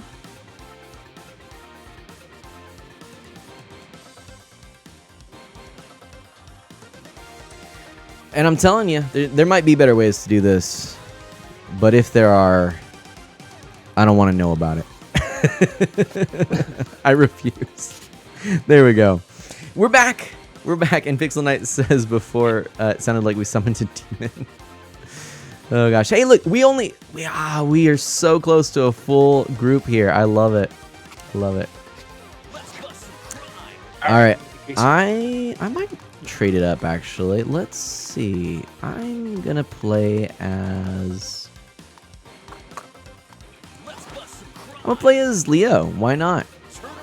Okay, Ralph is here. All right. I love it. I'm excited. Right there. All right. I like the way, usually when you have a low speed, high power character, it's usually like some super buff, really big guy, like Hagar in Final Fight. And in this game, they went with Splinter. Yeah. Slow because he's aged, but he hits hard because when he hits you, he just knows just how to hit you. Yes. And I like that as a different take on the slow, strong archetype for a character in a beat 'em up like this. That is really cool. Yeah, I like that too. Yeah. I thought for sure that was going to be Casey Jones. I think Ralph is tougher than Casey. Mike Tron has to head off to bed, but let's go ahead and give a shout out. Thank you so much for that raid. I hope your stream was fun, Mike Tron. And maybe we'll be able to get you in here in the future. That would be super cool. Yeah, oh my gosh, thank you so much Right, just Chrono. for coming. What is that? What did Chrono say? Splinter is not buff, but he hits like a truck. That's accurate. I like it. And let's see here. Let's So my hot take on this game, yeah. it wasn't pixel art. Really? Have you seen Streets of Rage 4? Yes. I want that. And Wow. what spoiled me to it is the opening cinematic. That opening cinematic where they play the remix theme song. And I'm watching that and I'm going, this is what I want. And those of you guys that know me know I'm a big fan of pixel art. Pixel art is my jam. Yeah. But I really, I would have preferred the slick art style from Streets of Rage 4 in this instead of the 16-bit style pixels. So there's my hot take of the game. Okay. So EX 500 MT's back. Thank you so much. I appreciate you coming back. And Mike Tron says his stream was really good. I'm so glad. Definitely get that shout out there. Check out Mike Tron's stream. Family friendly streamer, awesome guy. Love playing games with Mike Tron. He's just super kind. So Shooter McGavin says we'll have to do some more Mario Kart 8 soon. Felix and I are coming for you. I bet you are. That would be really fun. We'll definitely have to do that. But no, I want to respond to the pixel art stuff. But first, I want to know what other people in chat think. What's your thought on the art style of this game, and what would your preference be? Now, in my defense, you have to show them the opening cinematic again. That is true. I probably should do that. But so we will revisit this discussion again later. But we can definitely hash it out now. Yeah. But I will not rest my case until you stream the opening cinematic, because that pretty much is my entire case. Okay. It's look at this. I think this would have looked better. What do you think, Solid? What do you think of the art style of the game? Oh, I like it. It's a little different, but then I like the way they did it. So, Anyone else out there? EX500MT says that in this TMNT game, its art is inspired by the Konami arcade game or the SNES version of it. Yep. Oh, yeah, no, I 100%, understand that. But yeah, when we are done, I am going to pull up a Streets of Rage 4 clip. Yeah. And the opening cinematic. And if after watching those two things, you still prefer the pixel art, I 100% respect that. Mm-hmm. Like EX500 said, the inspiration behind it is definitely the arcade game and the other 16-bit classics. That was a lot easier with more players. Yeah, after watching those, I got my hot take. Yeah, I mean, I guess that one orb says I think the pixel art for this game looks neat in the gameplay. I think that I think for me, I'm very conscientious conscious of art style in games, and one of my favorite games, which is a .emu, I believe, is it a .emu release? I can't actually remember. I think they had some involvement. Is the Wonder Boy game, which has this fantastic, almost watercolor art style, and it looks lovely. And I mean, pixel art. Yeah. Pixel art is something hit or miss for neo pixel art games for me.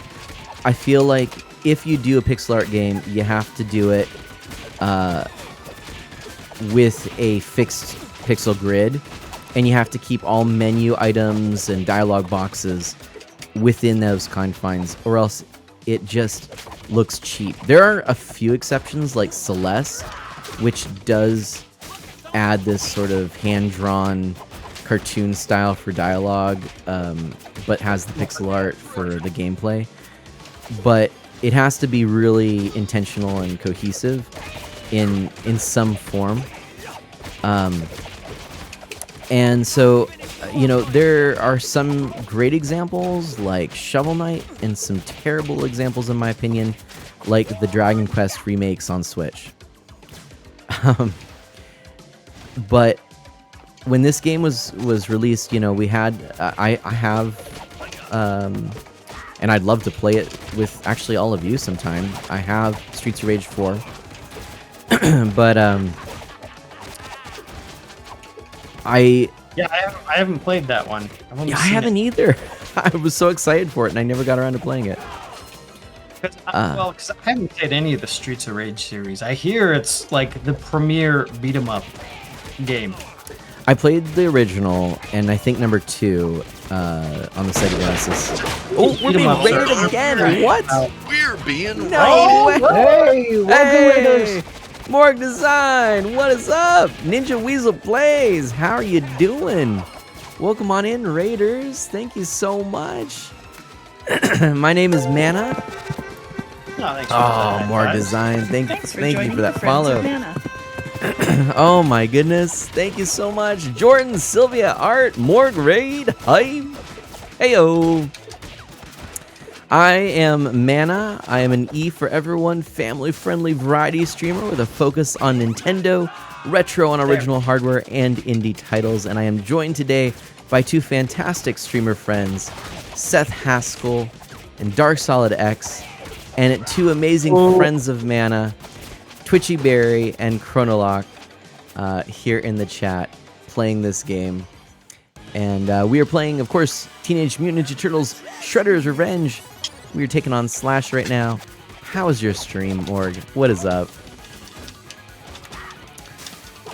And we were talking about whether or not we liked the pixel art style for this game, or if we would have preferred it to be more like a cartoon look, like the opening cinematic of this game. Please feel free to weigh in.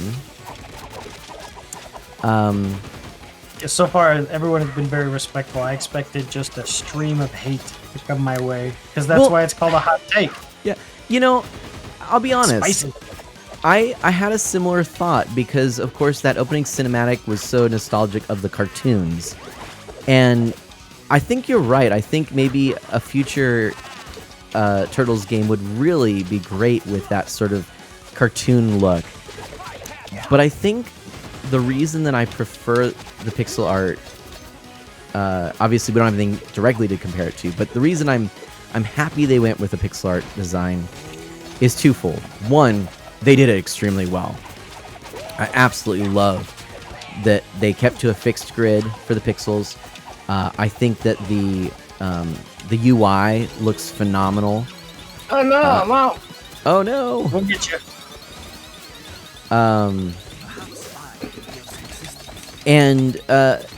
But most importantly, the games that this is really paying homage to were that pixel art. And so this is like the evolution of pixel art to me. This is what, after years of practice and tweaking and some obvious upgrades in the hardware, you can make something like this. And I think this takes the ideas from the original and really perfects those designs in a way that we didn't see in the original, even though they were good. And so, even things like there we go with Shredder right there, the foreshadowing there, and having the all of the little visual tweaks to like things like the background with the cars. This is like if you took a really developed, awesome pixel artist and said, "Here, take this original source material and really hone it." And so it feels like just a loving homage and perfecting of the original. And that's why I like seeing it. But it would be really cool to see a sequel to this that looks like the cartoon. How's that? That's my take. And ever the diplomat trying to find a happy medium. It's sort of a happy medium, but I guess I'm saying I like this as it is. But I'd like to see what you're describing. I'd like to see more games, frankly, in that style, because we're at the point where, ever since Wario Land Shake It, we have the power, we have the technology to make games look like cartoons, and I'd like to see more do it. So, and I'm glad you bring that game up, because that Wario Land Shake It is completely hand drawn. Yeah. And made by a developer called Goodfeel. And they also made Kirby's Epic Yarn, and I believe they, if not helped, at least inspired the Yoshi games. So you got Yoshi's Woolly World, Yoshi's Crafted World, and those games have that really unique art style. Because I think that this game is definitely using 16-bit pixel art as an art style. Mm-hmm. One thing that you said, Manny, you were like, "Oh yeah, this is like the, if pixel art would have kept going, we would have gotten games that looked like this." Right. And that was the only part that I was like, no, because there are still a few pixel art games on the PlayStation 1 when we got into 32-bit hardware. And when I think of pinnacle pixel art, I always point at games like Symphony of the Night and Valkyrie Profile for the PlayStation 1. But those are unique because Sony was like, we don't want no pixel art on our system. We made it for 3D graphics, and we expect you to develop them. And heck, I'll throw in there the Mega Man X PlayStation games as well. Those were excellent pixel art games. Oh yeah, I haven't played those. And you are right. Those are some nice pixel art. Yeah. 32-bit. And heck, the SNK fighting games, like the King of Fighters series, or oh my gosh, Street Fighter 3. Yes. There's Third Strike. Oh my gosh. And the Marvel vs. Capcom series. There's some amazing stuff there. By the way, Gamer Dude, welcome on in. Let's kick shell indeed. Morg Design, by the way, says, "Oh, I missed this. I feel so bad." Morg says, I played Fortnite for the first time and accidentally played for 6 hours. Morgue design. Oh my goodness. That is,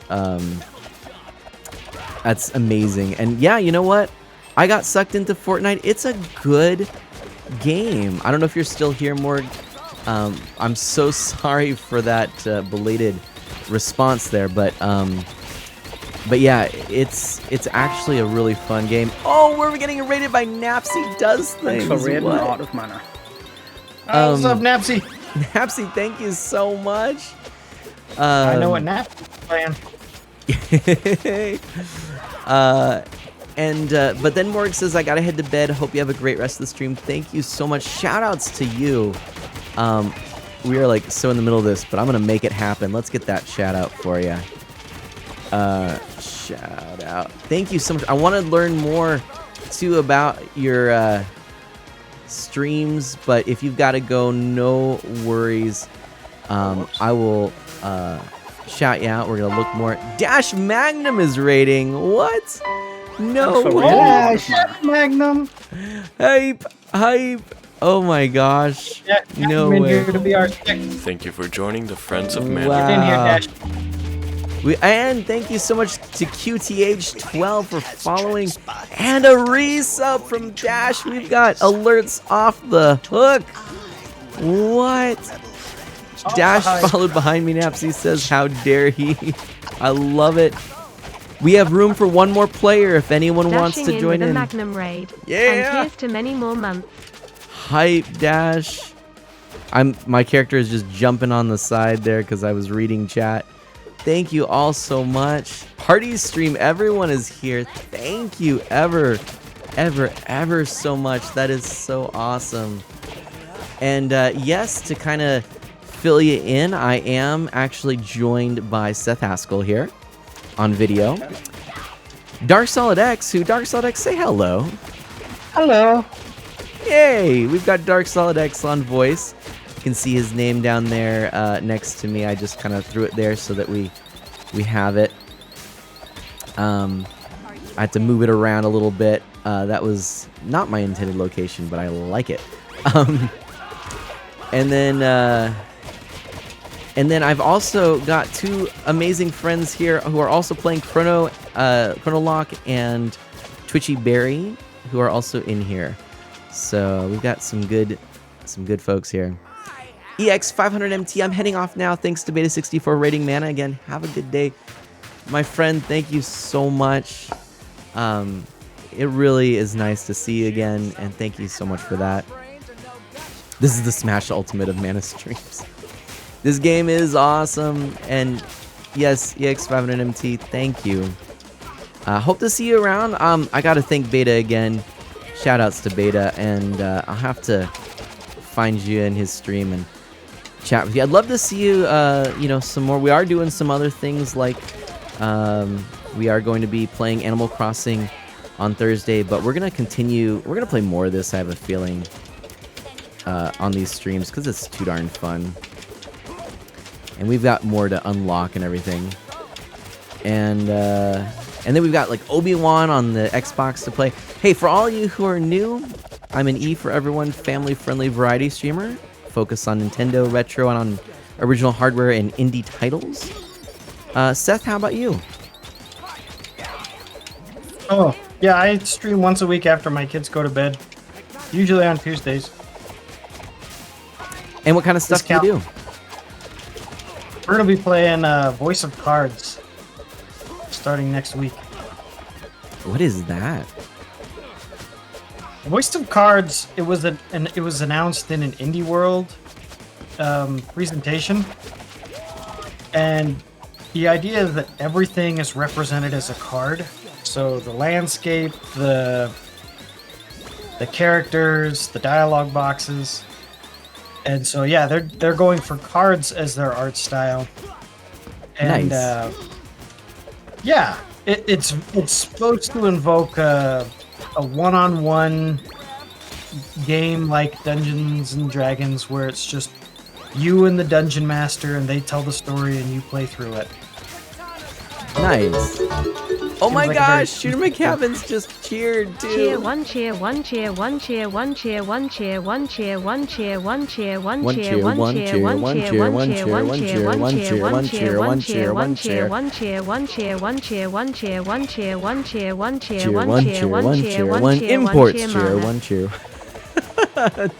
Oh, that was funny. No, Shooter McGavin, that was funny.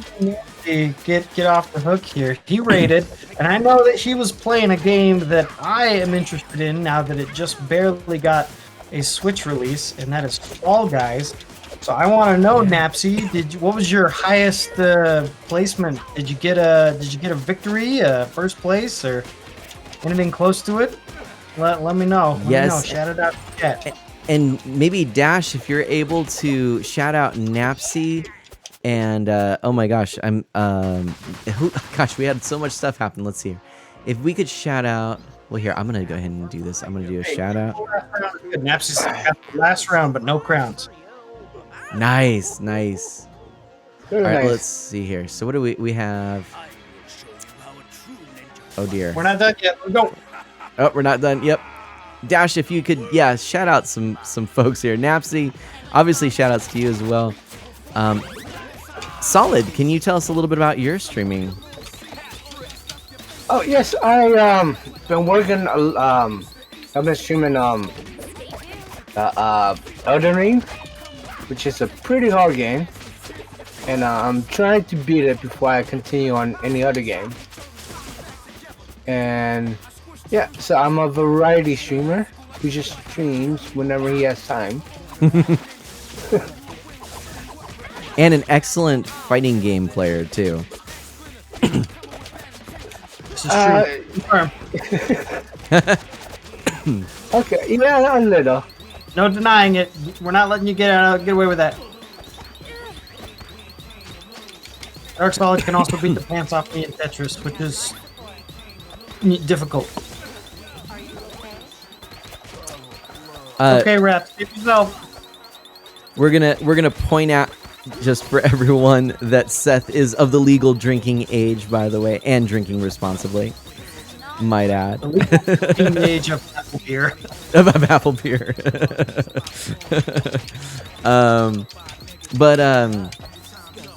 But yeah, no, oh shoot, I just gotta thank all of you. I can't even keep track of everything. So many people came in. I hope y'all had a great time. Dash was sharing a little bit about the stream. Also reminding us the last episode of Kenobi tonight. I'm so excited. Ms. Man and I have actually been watching through the episodes together. I'm all caught up, but she's watching it for the first time, and so we're going to watch another episode tonight. The last episode that aired, and then we're gonna watch the final episode tomorrow together. So we're excited. Oh, Twitchy Berry got knocked out. Okay, I'm gonna send another invite to Twitchy Berry, and I'm going to send an invite to anyone else. If we can get a full team before we wrap up, I think that'd be super cool. Oh my gosh, I'm not liking. Who's our Leo? odds. Me. All right, let's do it. You guys got it. We can make this happen. Yes, is there. Yes. Ah, hi. Woo. Well, that was intense. All right. Napsy, I do have a Discord. Dash, would you happen to have that link handy? Otherwise, I can try and track that down and grab it. But Yep. QTH12 Dash, they're like, oh yes, apple beer fans all around. This is my non-caffeinated beverage of choice. My beverage of choice is Mountain Dew, but I'm trying really hard to not like it as much as I like it. ooh. Oh, apparently we're not gonna see. We didn't see the last of Shredder. Remember the thing I was talking about earlier? Oh snap! This is that Hello. big payoff. So go back here, and we're going to level 16 here. Let's go ahead and I'm gonna send those those invites. Let's go to this and party. So, oh wait, it looks like Barry, you are in. Do you need it again? Is there anyone else I could convince to join in? Would love to have you. If you have it for Switch, that's the we're on only level. requirement. One of the achievements in this game is beating the last level with every character, so we'll get you one step closer to it. Oh ho ho! Oh, by the way, Mana, I wanted to ask you, have you seen the animated show, one movie where the Teenage Mutant Ninja Turtle fought Batman? Oh, I heard about it, but I actually haven't seen it yet. Is it good? Oh, I loved it. Nice. Nice. Yeah, my favorite part is when Batman went up against Shredder. That is pretty cool, actually. That is pretty cool. I definitely want to check that out. Yeah, unfortunately, this is not currently crossplay. You do need to have the version, the Switch version, to be able to play it. I believe PC and Xbox is crossplay, but PlayStation and Switch, you're on your own. That might change in the future. They are talking about changing that, so that could be a thing, but alas and alack, right now not so much. So, but is there anyone else out there who would like to join in? Twitchy Berry says, I thought TMNT was a Marvel IP.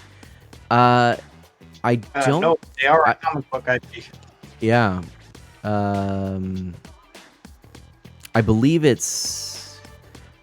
Well, it's. I think Nickelodeon actually now owns the rights, but I don't know. I think IDW does the publishing in comic form, right? I don't know. Someone Pixel Knight. Yeah, he knows all the Pixel Knight. Pixel Knight. We need Pixel Knight. Oh, there he is, already there. Pixel Knight. Wait, here's how we summon him. It's the reverse snap. So first we make the snap and then we go. There we go. I believe that's it. And Dash believes it's correct too. So yeah. No connection to Marvel, Pixel Knight says. So I don't think that Marvel ever owned it. I think it was well, let's see. So what I do know is that it was an independent comic originally, and then of course it became mainstream with the cartoon and everything and all the movies. Konami had the license for the games, and Seth can attest to this. It's in the background there.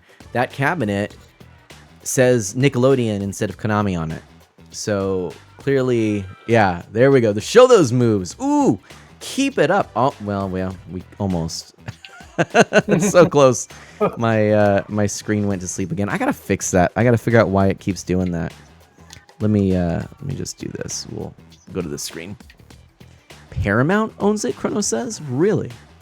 Is the parent company Chronolock? Because I know that Turtles is part of the Viacom umbrella.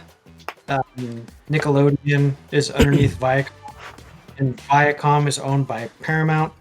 So if I'm getting my corporate trivia down correctly.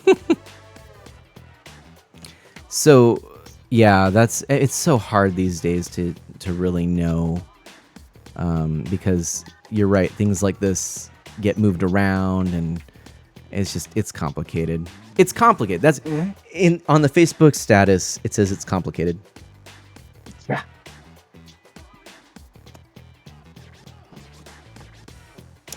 And just lest you think I'm joking, show us some more of those moves, Seth. You know me. I learned how to fly, Louis. Nice. QTH12 says, I think Paramount owns Nick. There we go. Hey, I want to say, too, this is just a nice little time to interject a little promo. You know, if you enjoy the stream, please consider following, subscribing, tweeting, joining Discord, visiting my website. I also have a YouTube and a Twitter. I really, if you like what you're seeing, I just invite you to follow along and join in for future streams.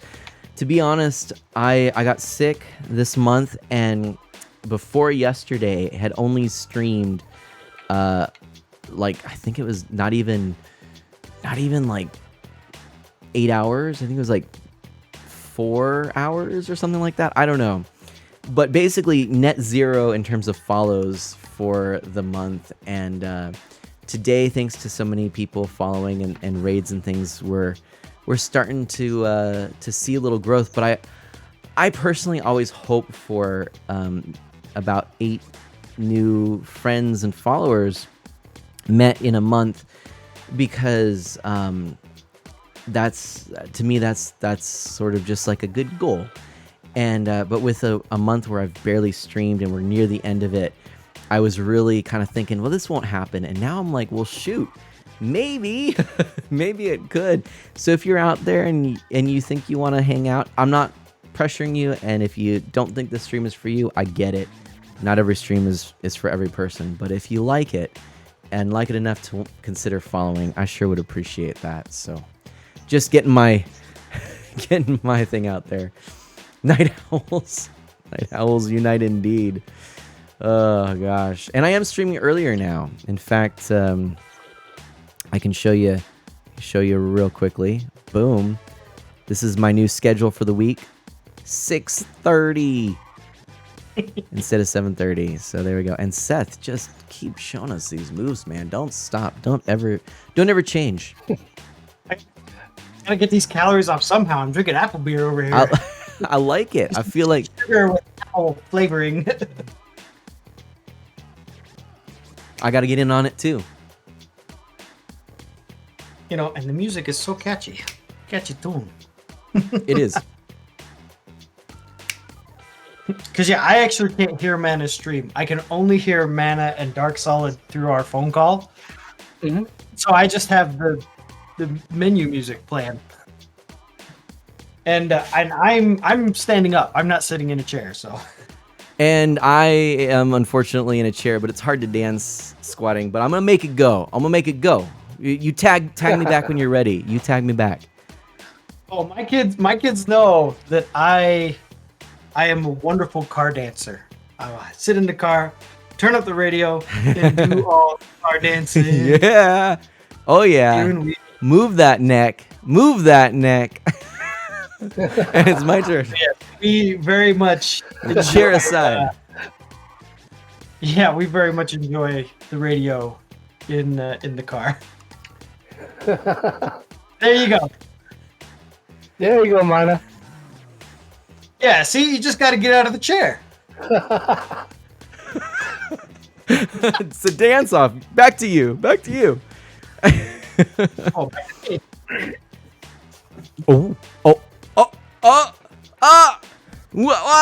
no way! What's that? What's that?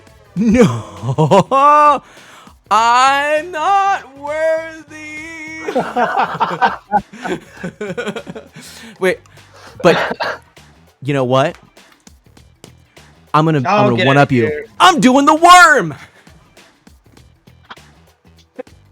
Do the arm.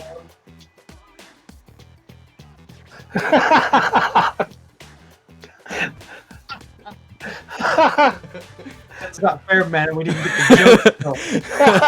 Man, did you see it? I did like 50 worms there. It was phenomenal. Good. Believe it or not, we could see your socks dipping up and down. Yeah, I tried to get those up there as quickly as I could just to give the illusion. I mean, to show that I was doing it. So. Yeah. But now I'm out of breath. Oh gosh. All right. Well, I think this is going to be our group. So, let's go for it, shall we? Or you goblin? Hey. Oh, so good. Oh, I'm so excited. Does the story mode have a difficulty? I think It it's, does. Story mode does, and I think we're on easy. changed it? Oh, here we go. Statue of Tyranny. No, I'm naturally this. I'm naturally this wild, Pixel Knight. No spikes needed. Ooh. Oh yeah, we are rocking this. Yeah. Oh boy. We got this. We should try for that no hit challenge, right?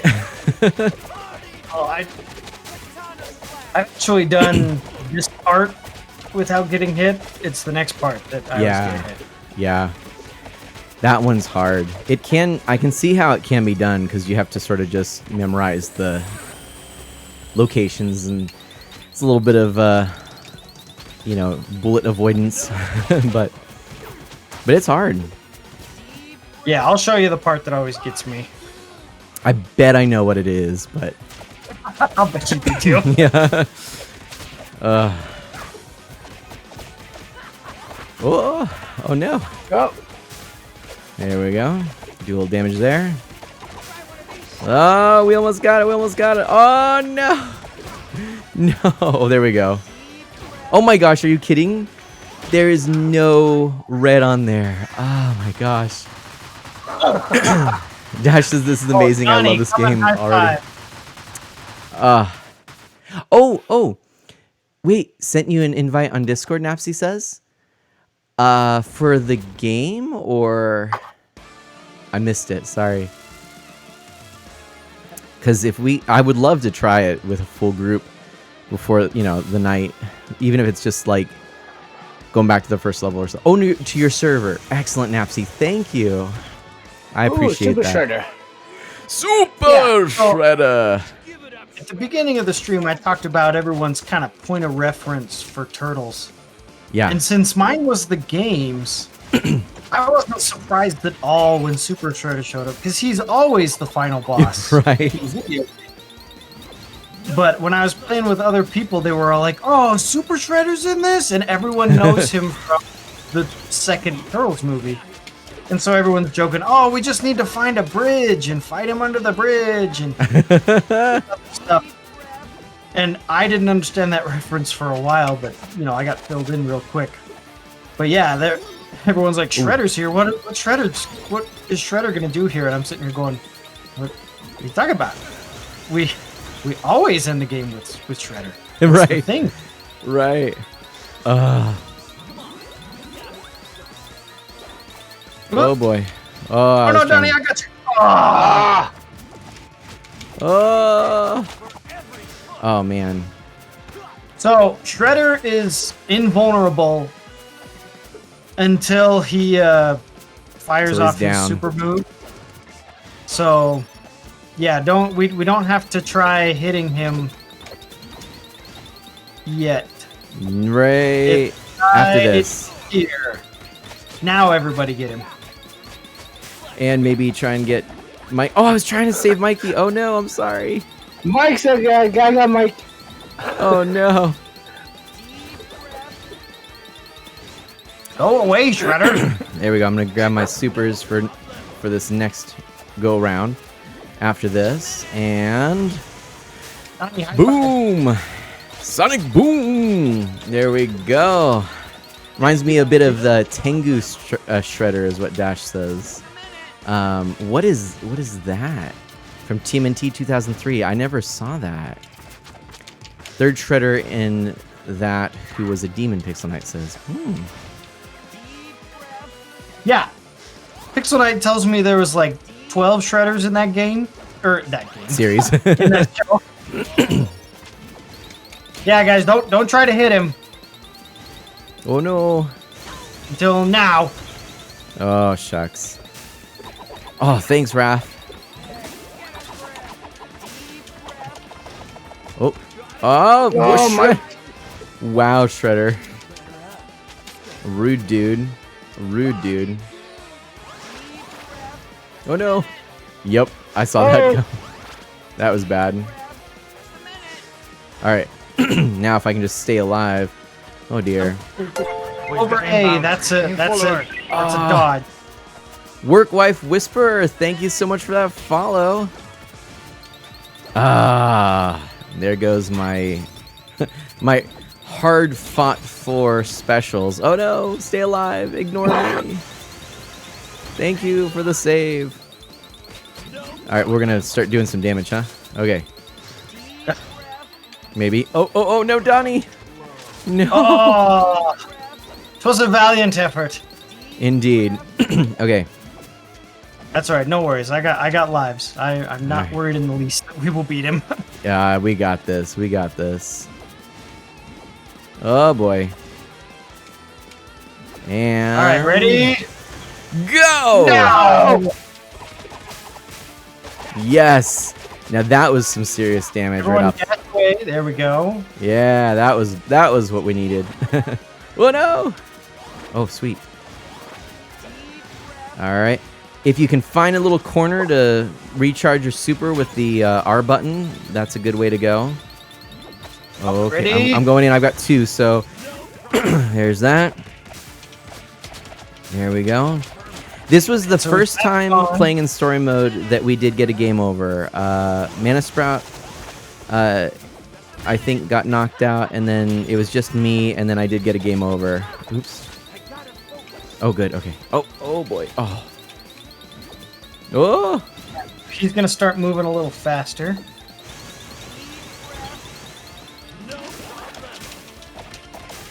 There we go. All right. Oh no! Oh boy, staying alive. Gotta sing "Staying Alive." Pixel says, "No problem. Love this game." Work Wife Whisperer, thank you. How did you find us over in this little corner of the internet? Just looking up the game, maybe? Oh my gosh. Oh boy.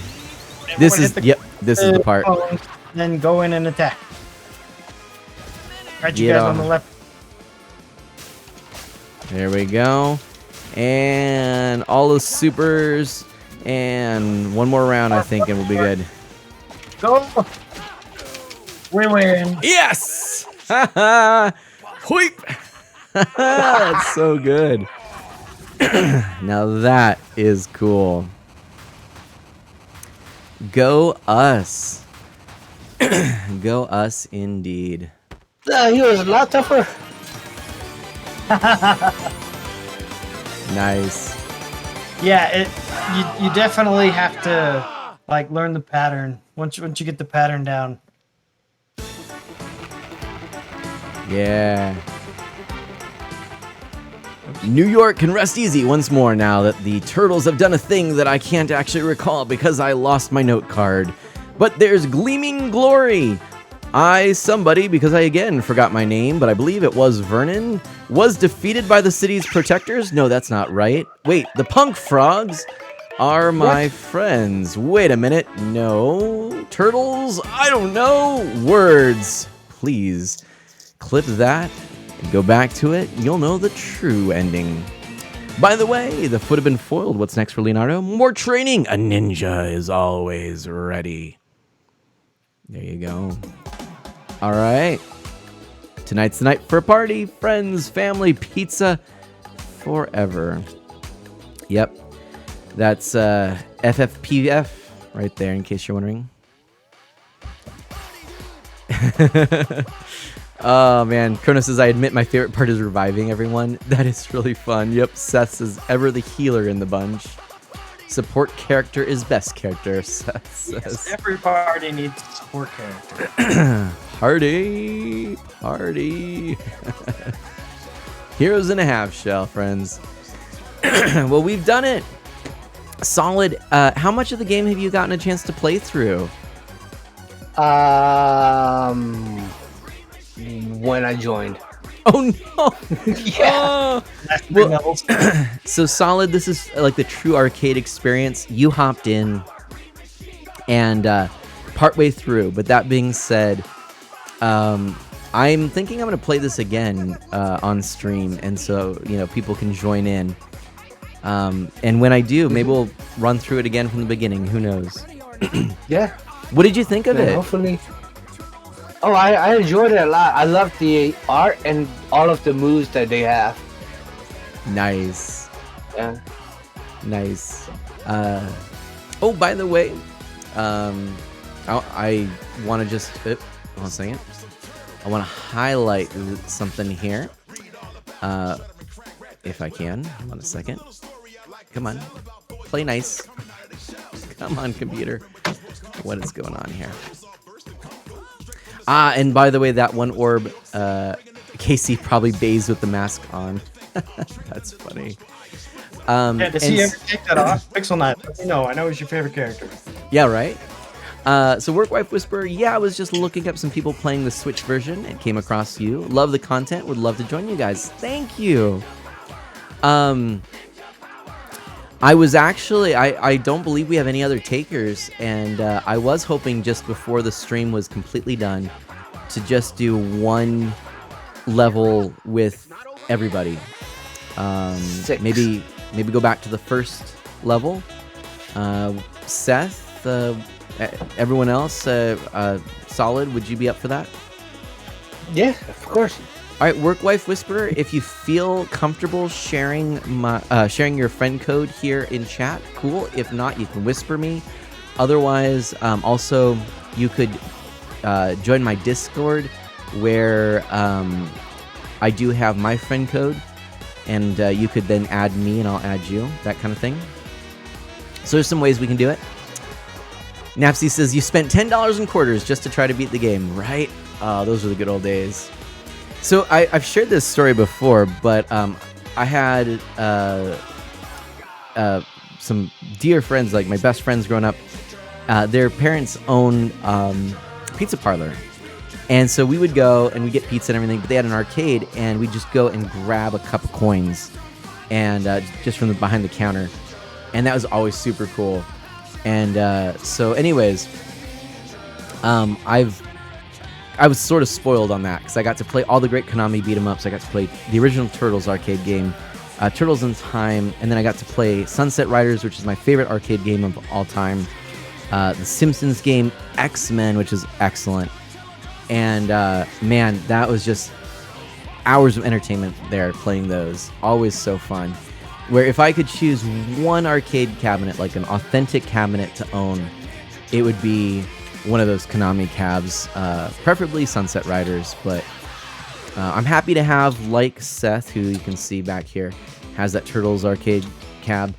I have that as well, and it's a good one. So one more, let's go, Chrono says. Yep, I don't know if you're up for that there, Barry, but now here's the thing, everybody. Do we want to watch the rest of the credits? It's music, but we're talking over it, and there's a lot. We're about halfway through the credits right now. Should we swap over? You know what? Oh, wait, we could do this? What? Does it just go through? What? I hadn't skipped it before. Cowbunga, thank you for playing. There we go. All right, well, that's a little easier. All right, so let me go ahead and do this. I'm going to switch over to this screen. Oops, I didn't actually mean to switch to that screen. Let's go to that one here. I didn't mean to throw that friend code up. Yeah, and I'm gonna go ahead and real quickly add add a friend with friend code. What is that? Oh, Napsy's got to go to bed. Oh, hey, thank you so much for coming. Really, really. And thank you for that raid. Oh my gosh. Seriously, thank you. Napsy and I have shaken hands, and we played games together like 10 years ago. Oh my gosh. Longer than that, actually. That's probably like 12 or 13 years ago. You crazy night owls. Thank you so much. Well, honestly, I really appreciate that. Appreciate you coming on in, Napsy. Super kind of you. And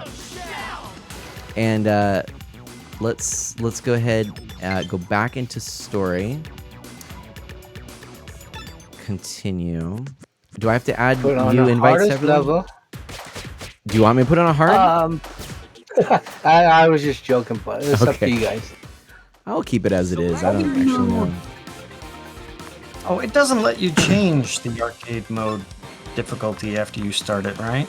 I don't think you can change the arcade mode at all. It's only story mode. Yeah, story mode. Oh, You can't okay, yeah. change Story mode difficulty. Oh, maybe that's what it is. I don't know.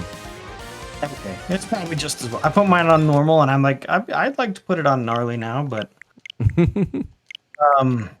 that's just as good. Like I said, I play a lot with kids, so Yeah, that's fair.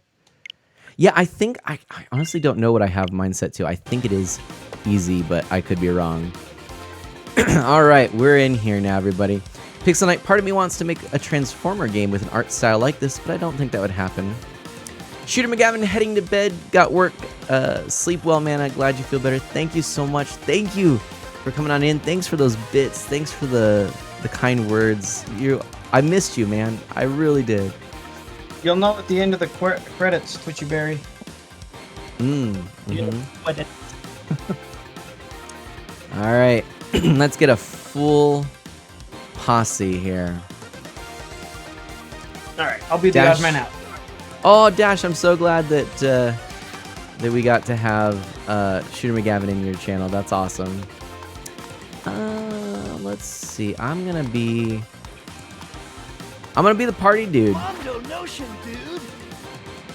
I'll be the party dude. Yeah. Mostly because out of all the faces, he's the happiest. Oh no, Seth is out. Seth. Oh, I gotta fix that. I gotta fix that for real. Man, I don't know why. That's so lame. Oh, whoops.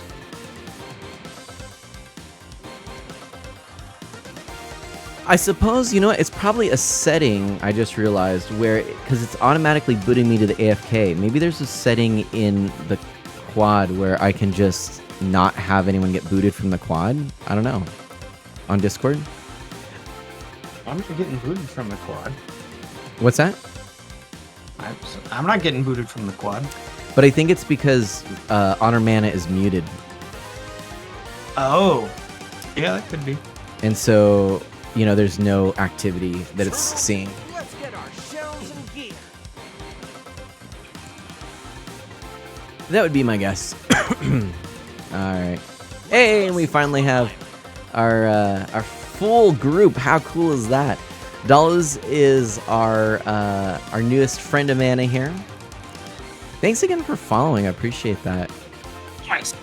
So, Twitchberry says, "Yep, I'm." here we go.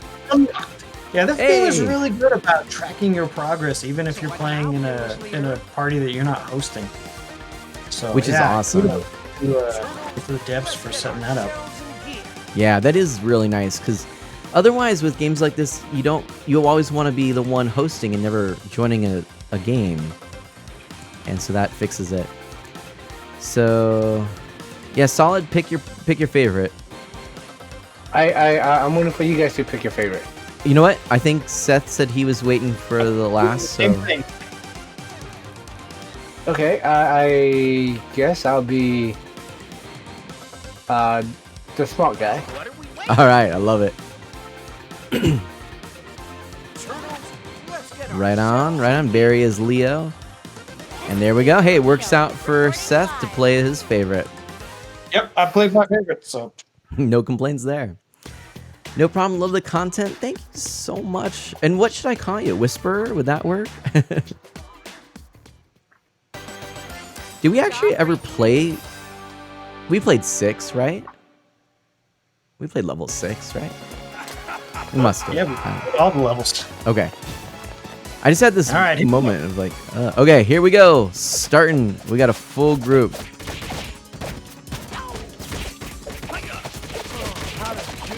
We should have played unharmed. I didn't do it. What do you mean unharmed? Like, there's a challenge where if you don't get hurt at all. Oh my gosh, there's so much going on the screen. Yeah, I think I'm gonna turn off the screen shake when I play with 6 people on Saturday. Oh my gosh, yeah. It's quite intense. I love it. But man, oh my goodness. This is just wild. We're getting so many combos and stuff like this. We're just cruising through this. Oh my gosh. Yep, if we want a challenge, we're gonna have to play level 15. Yeah. Ah. But who wants a challenge? I just want to do this. This is too fun. Oh, it's very much a strategy, especially for my 4-year-old. She's like, I can't hit anyone. No one will let me hit the bad guys. And I said, okay. I said, go stand in the corner, press the R button. I said, and when you glow, walk up to a group of bad guys and press the X button. There you go. And so that's all she does. She just does her super attack, and then she recharges it, and does her super attack, and then recharges it, and she thinks it's great. She's like, yeah, I'm doing my part. You know, another thing I love about this game, all the CRT monitors and TVs. It's true. I'm such a sucker for them. I love it. I'm also really glad that they gave identities and unique gameplay to each of the turtles. I think that's super cool. Oh yeah. It's like not the same animation. It's like everyone got their own different animation. Yeah. It's really nice. It's true, because in the NES games, they're all identical. Yep. Except for their special moves. Right. Their weapons.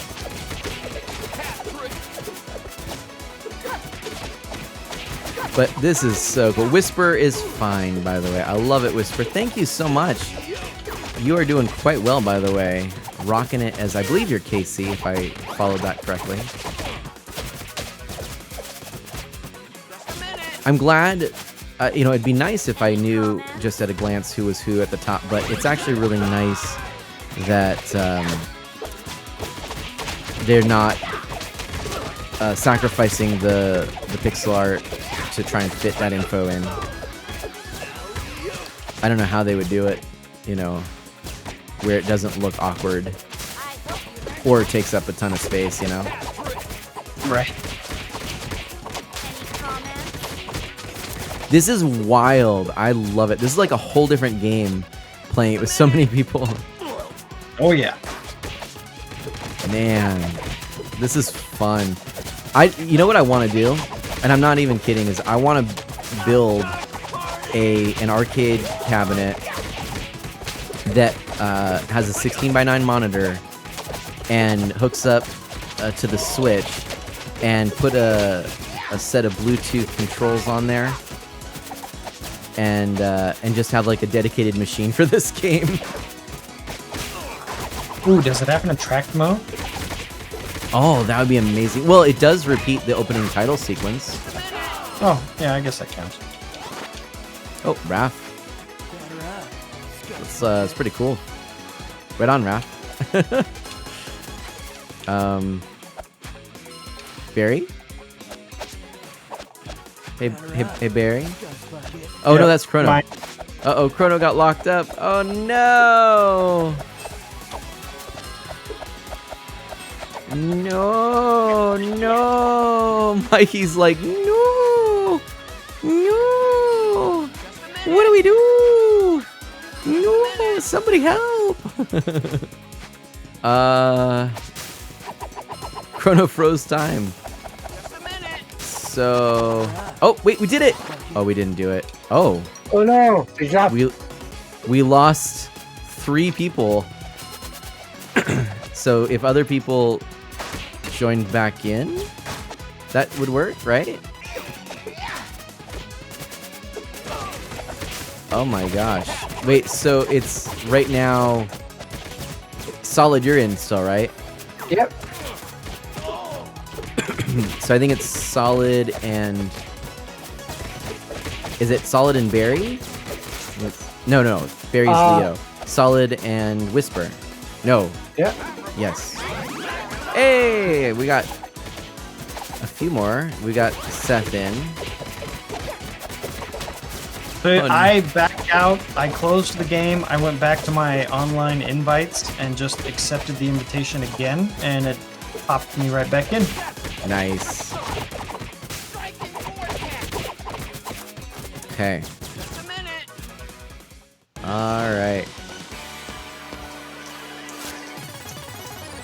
I love that Bebop is in a shirt and tie. Man, I wanted to see what it'd be like. He fired and replaced him with a bear and a stick. We almost have our full group in. Whispers Casey. Okay, perfect. See, I should have paid attention to that, but man, I got distracted.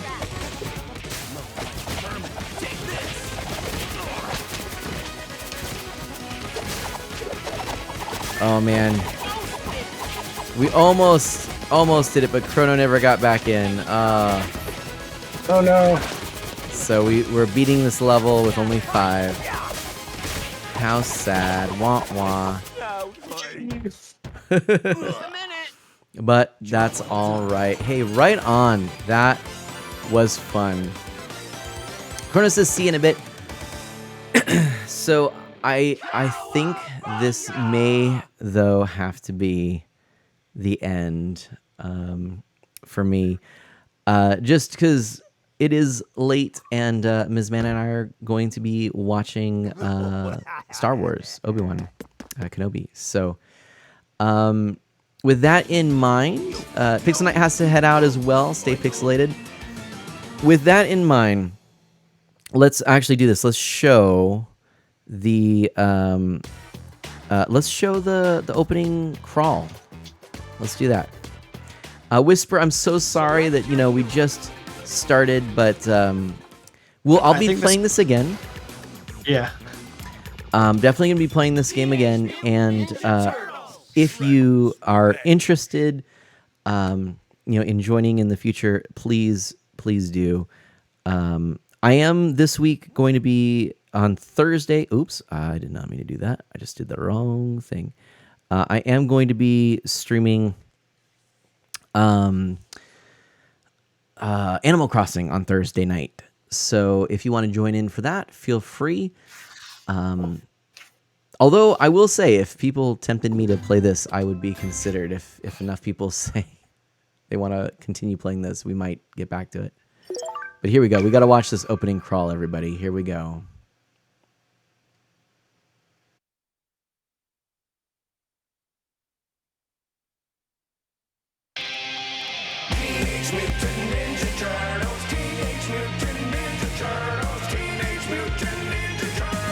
Heroes in a Half Shell!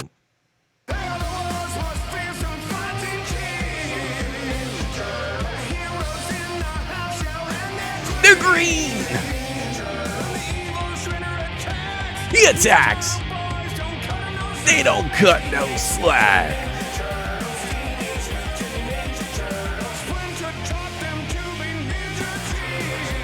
Ninja teens! Machines! A party dude.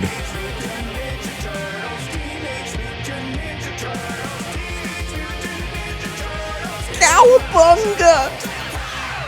Yeah, that's that. That's pretty good, isn't it? What? Harem!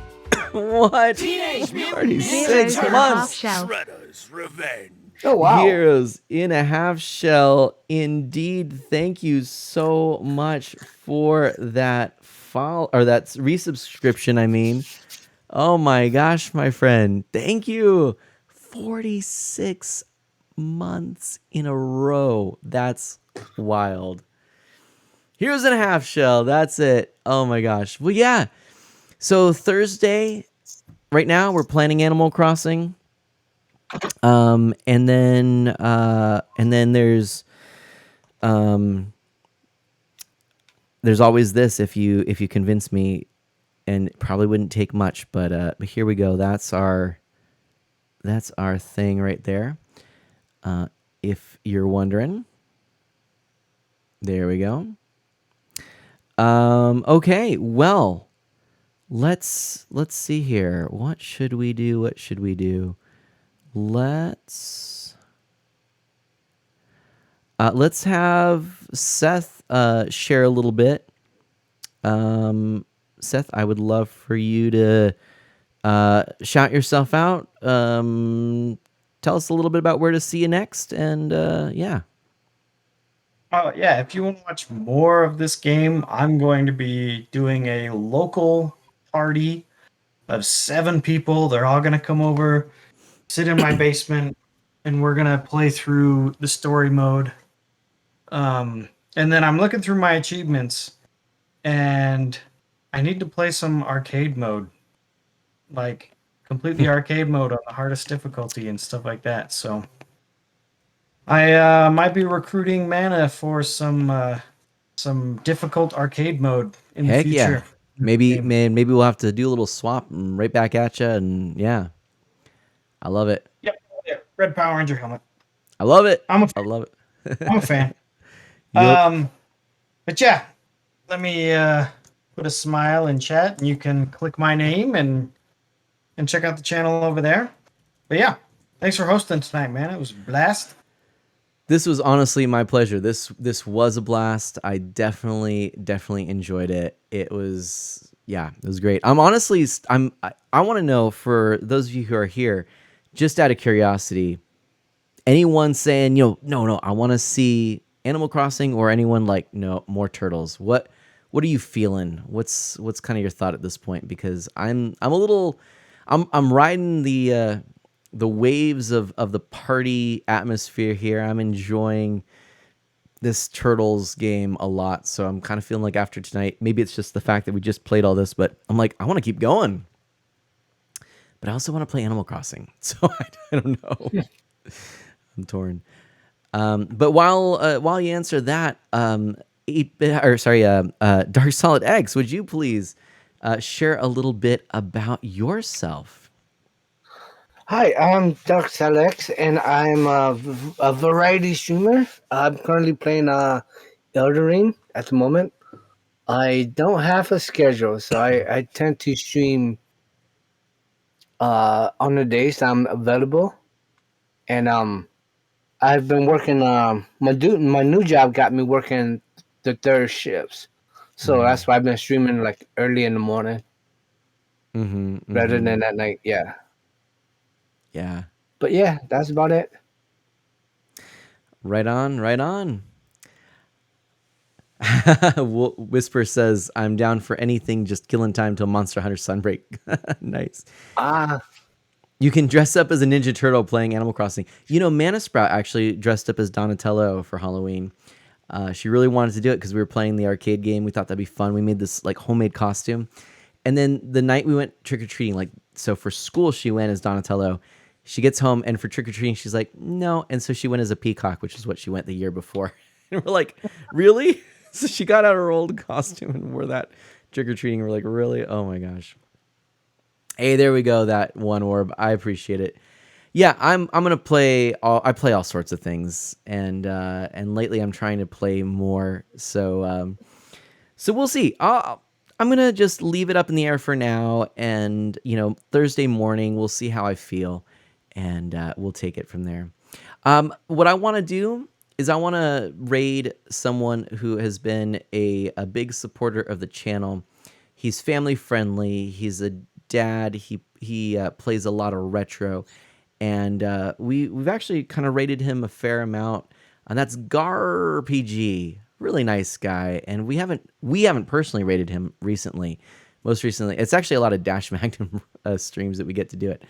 So I'm gonna do that. Pass this on to GarPG, and I'll put a little shout out there as well.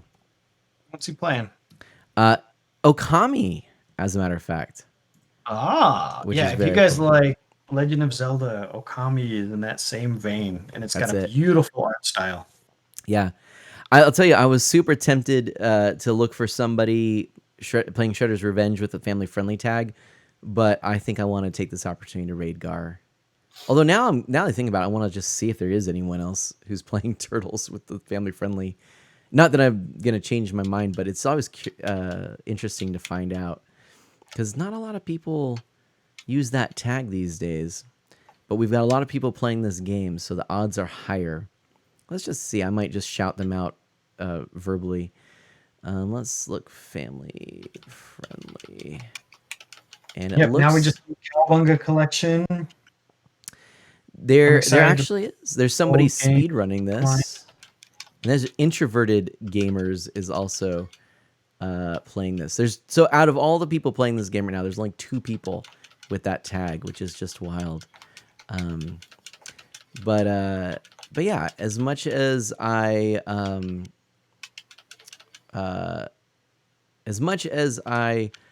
would be tempted to raid somebody who is family friendly in this game, let's go ahead and give all our love here to GarPG. And let's see.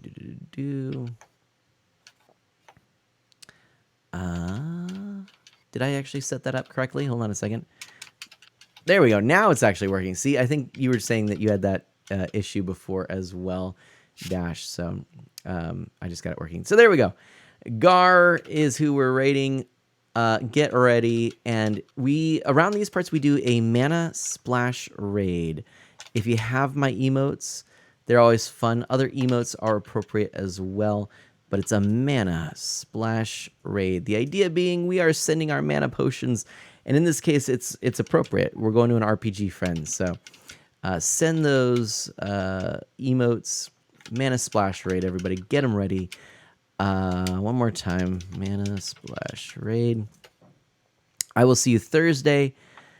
So friends, thank you again for hanging out with me.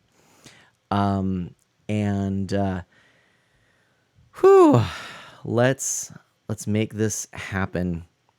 Friends, thanks again. Yeah. This was a great stream. I loved it. Thank you to everybody. We had so many people follow, raid, so much hype. I'll send a tweet out, but thank you for all of the resubscriptions, the cheers, everything. And do good, be well, stay safe and healthy. I'll catch you next time. Bye-bye.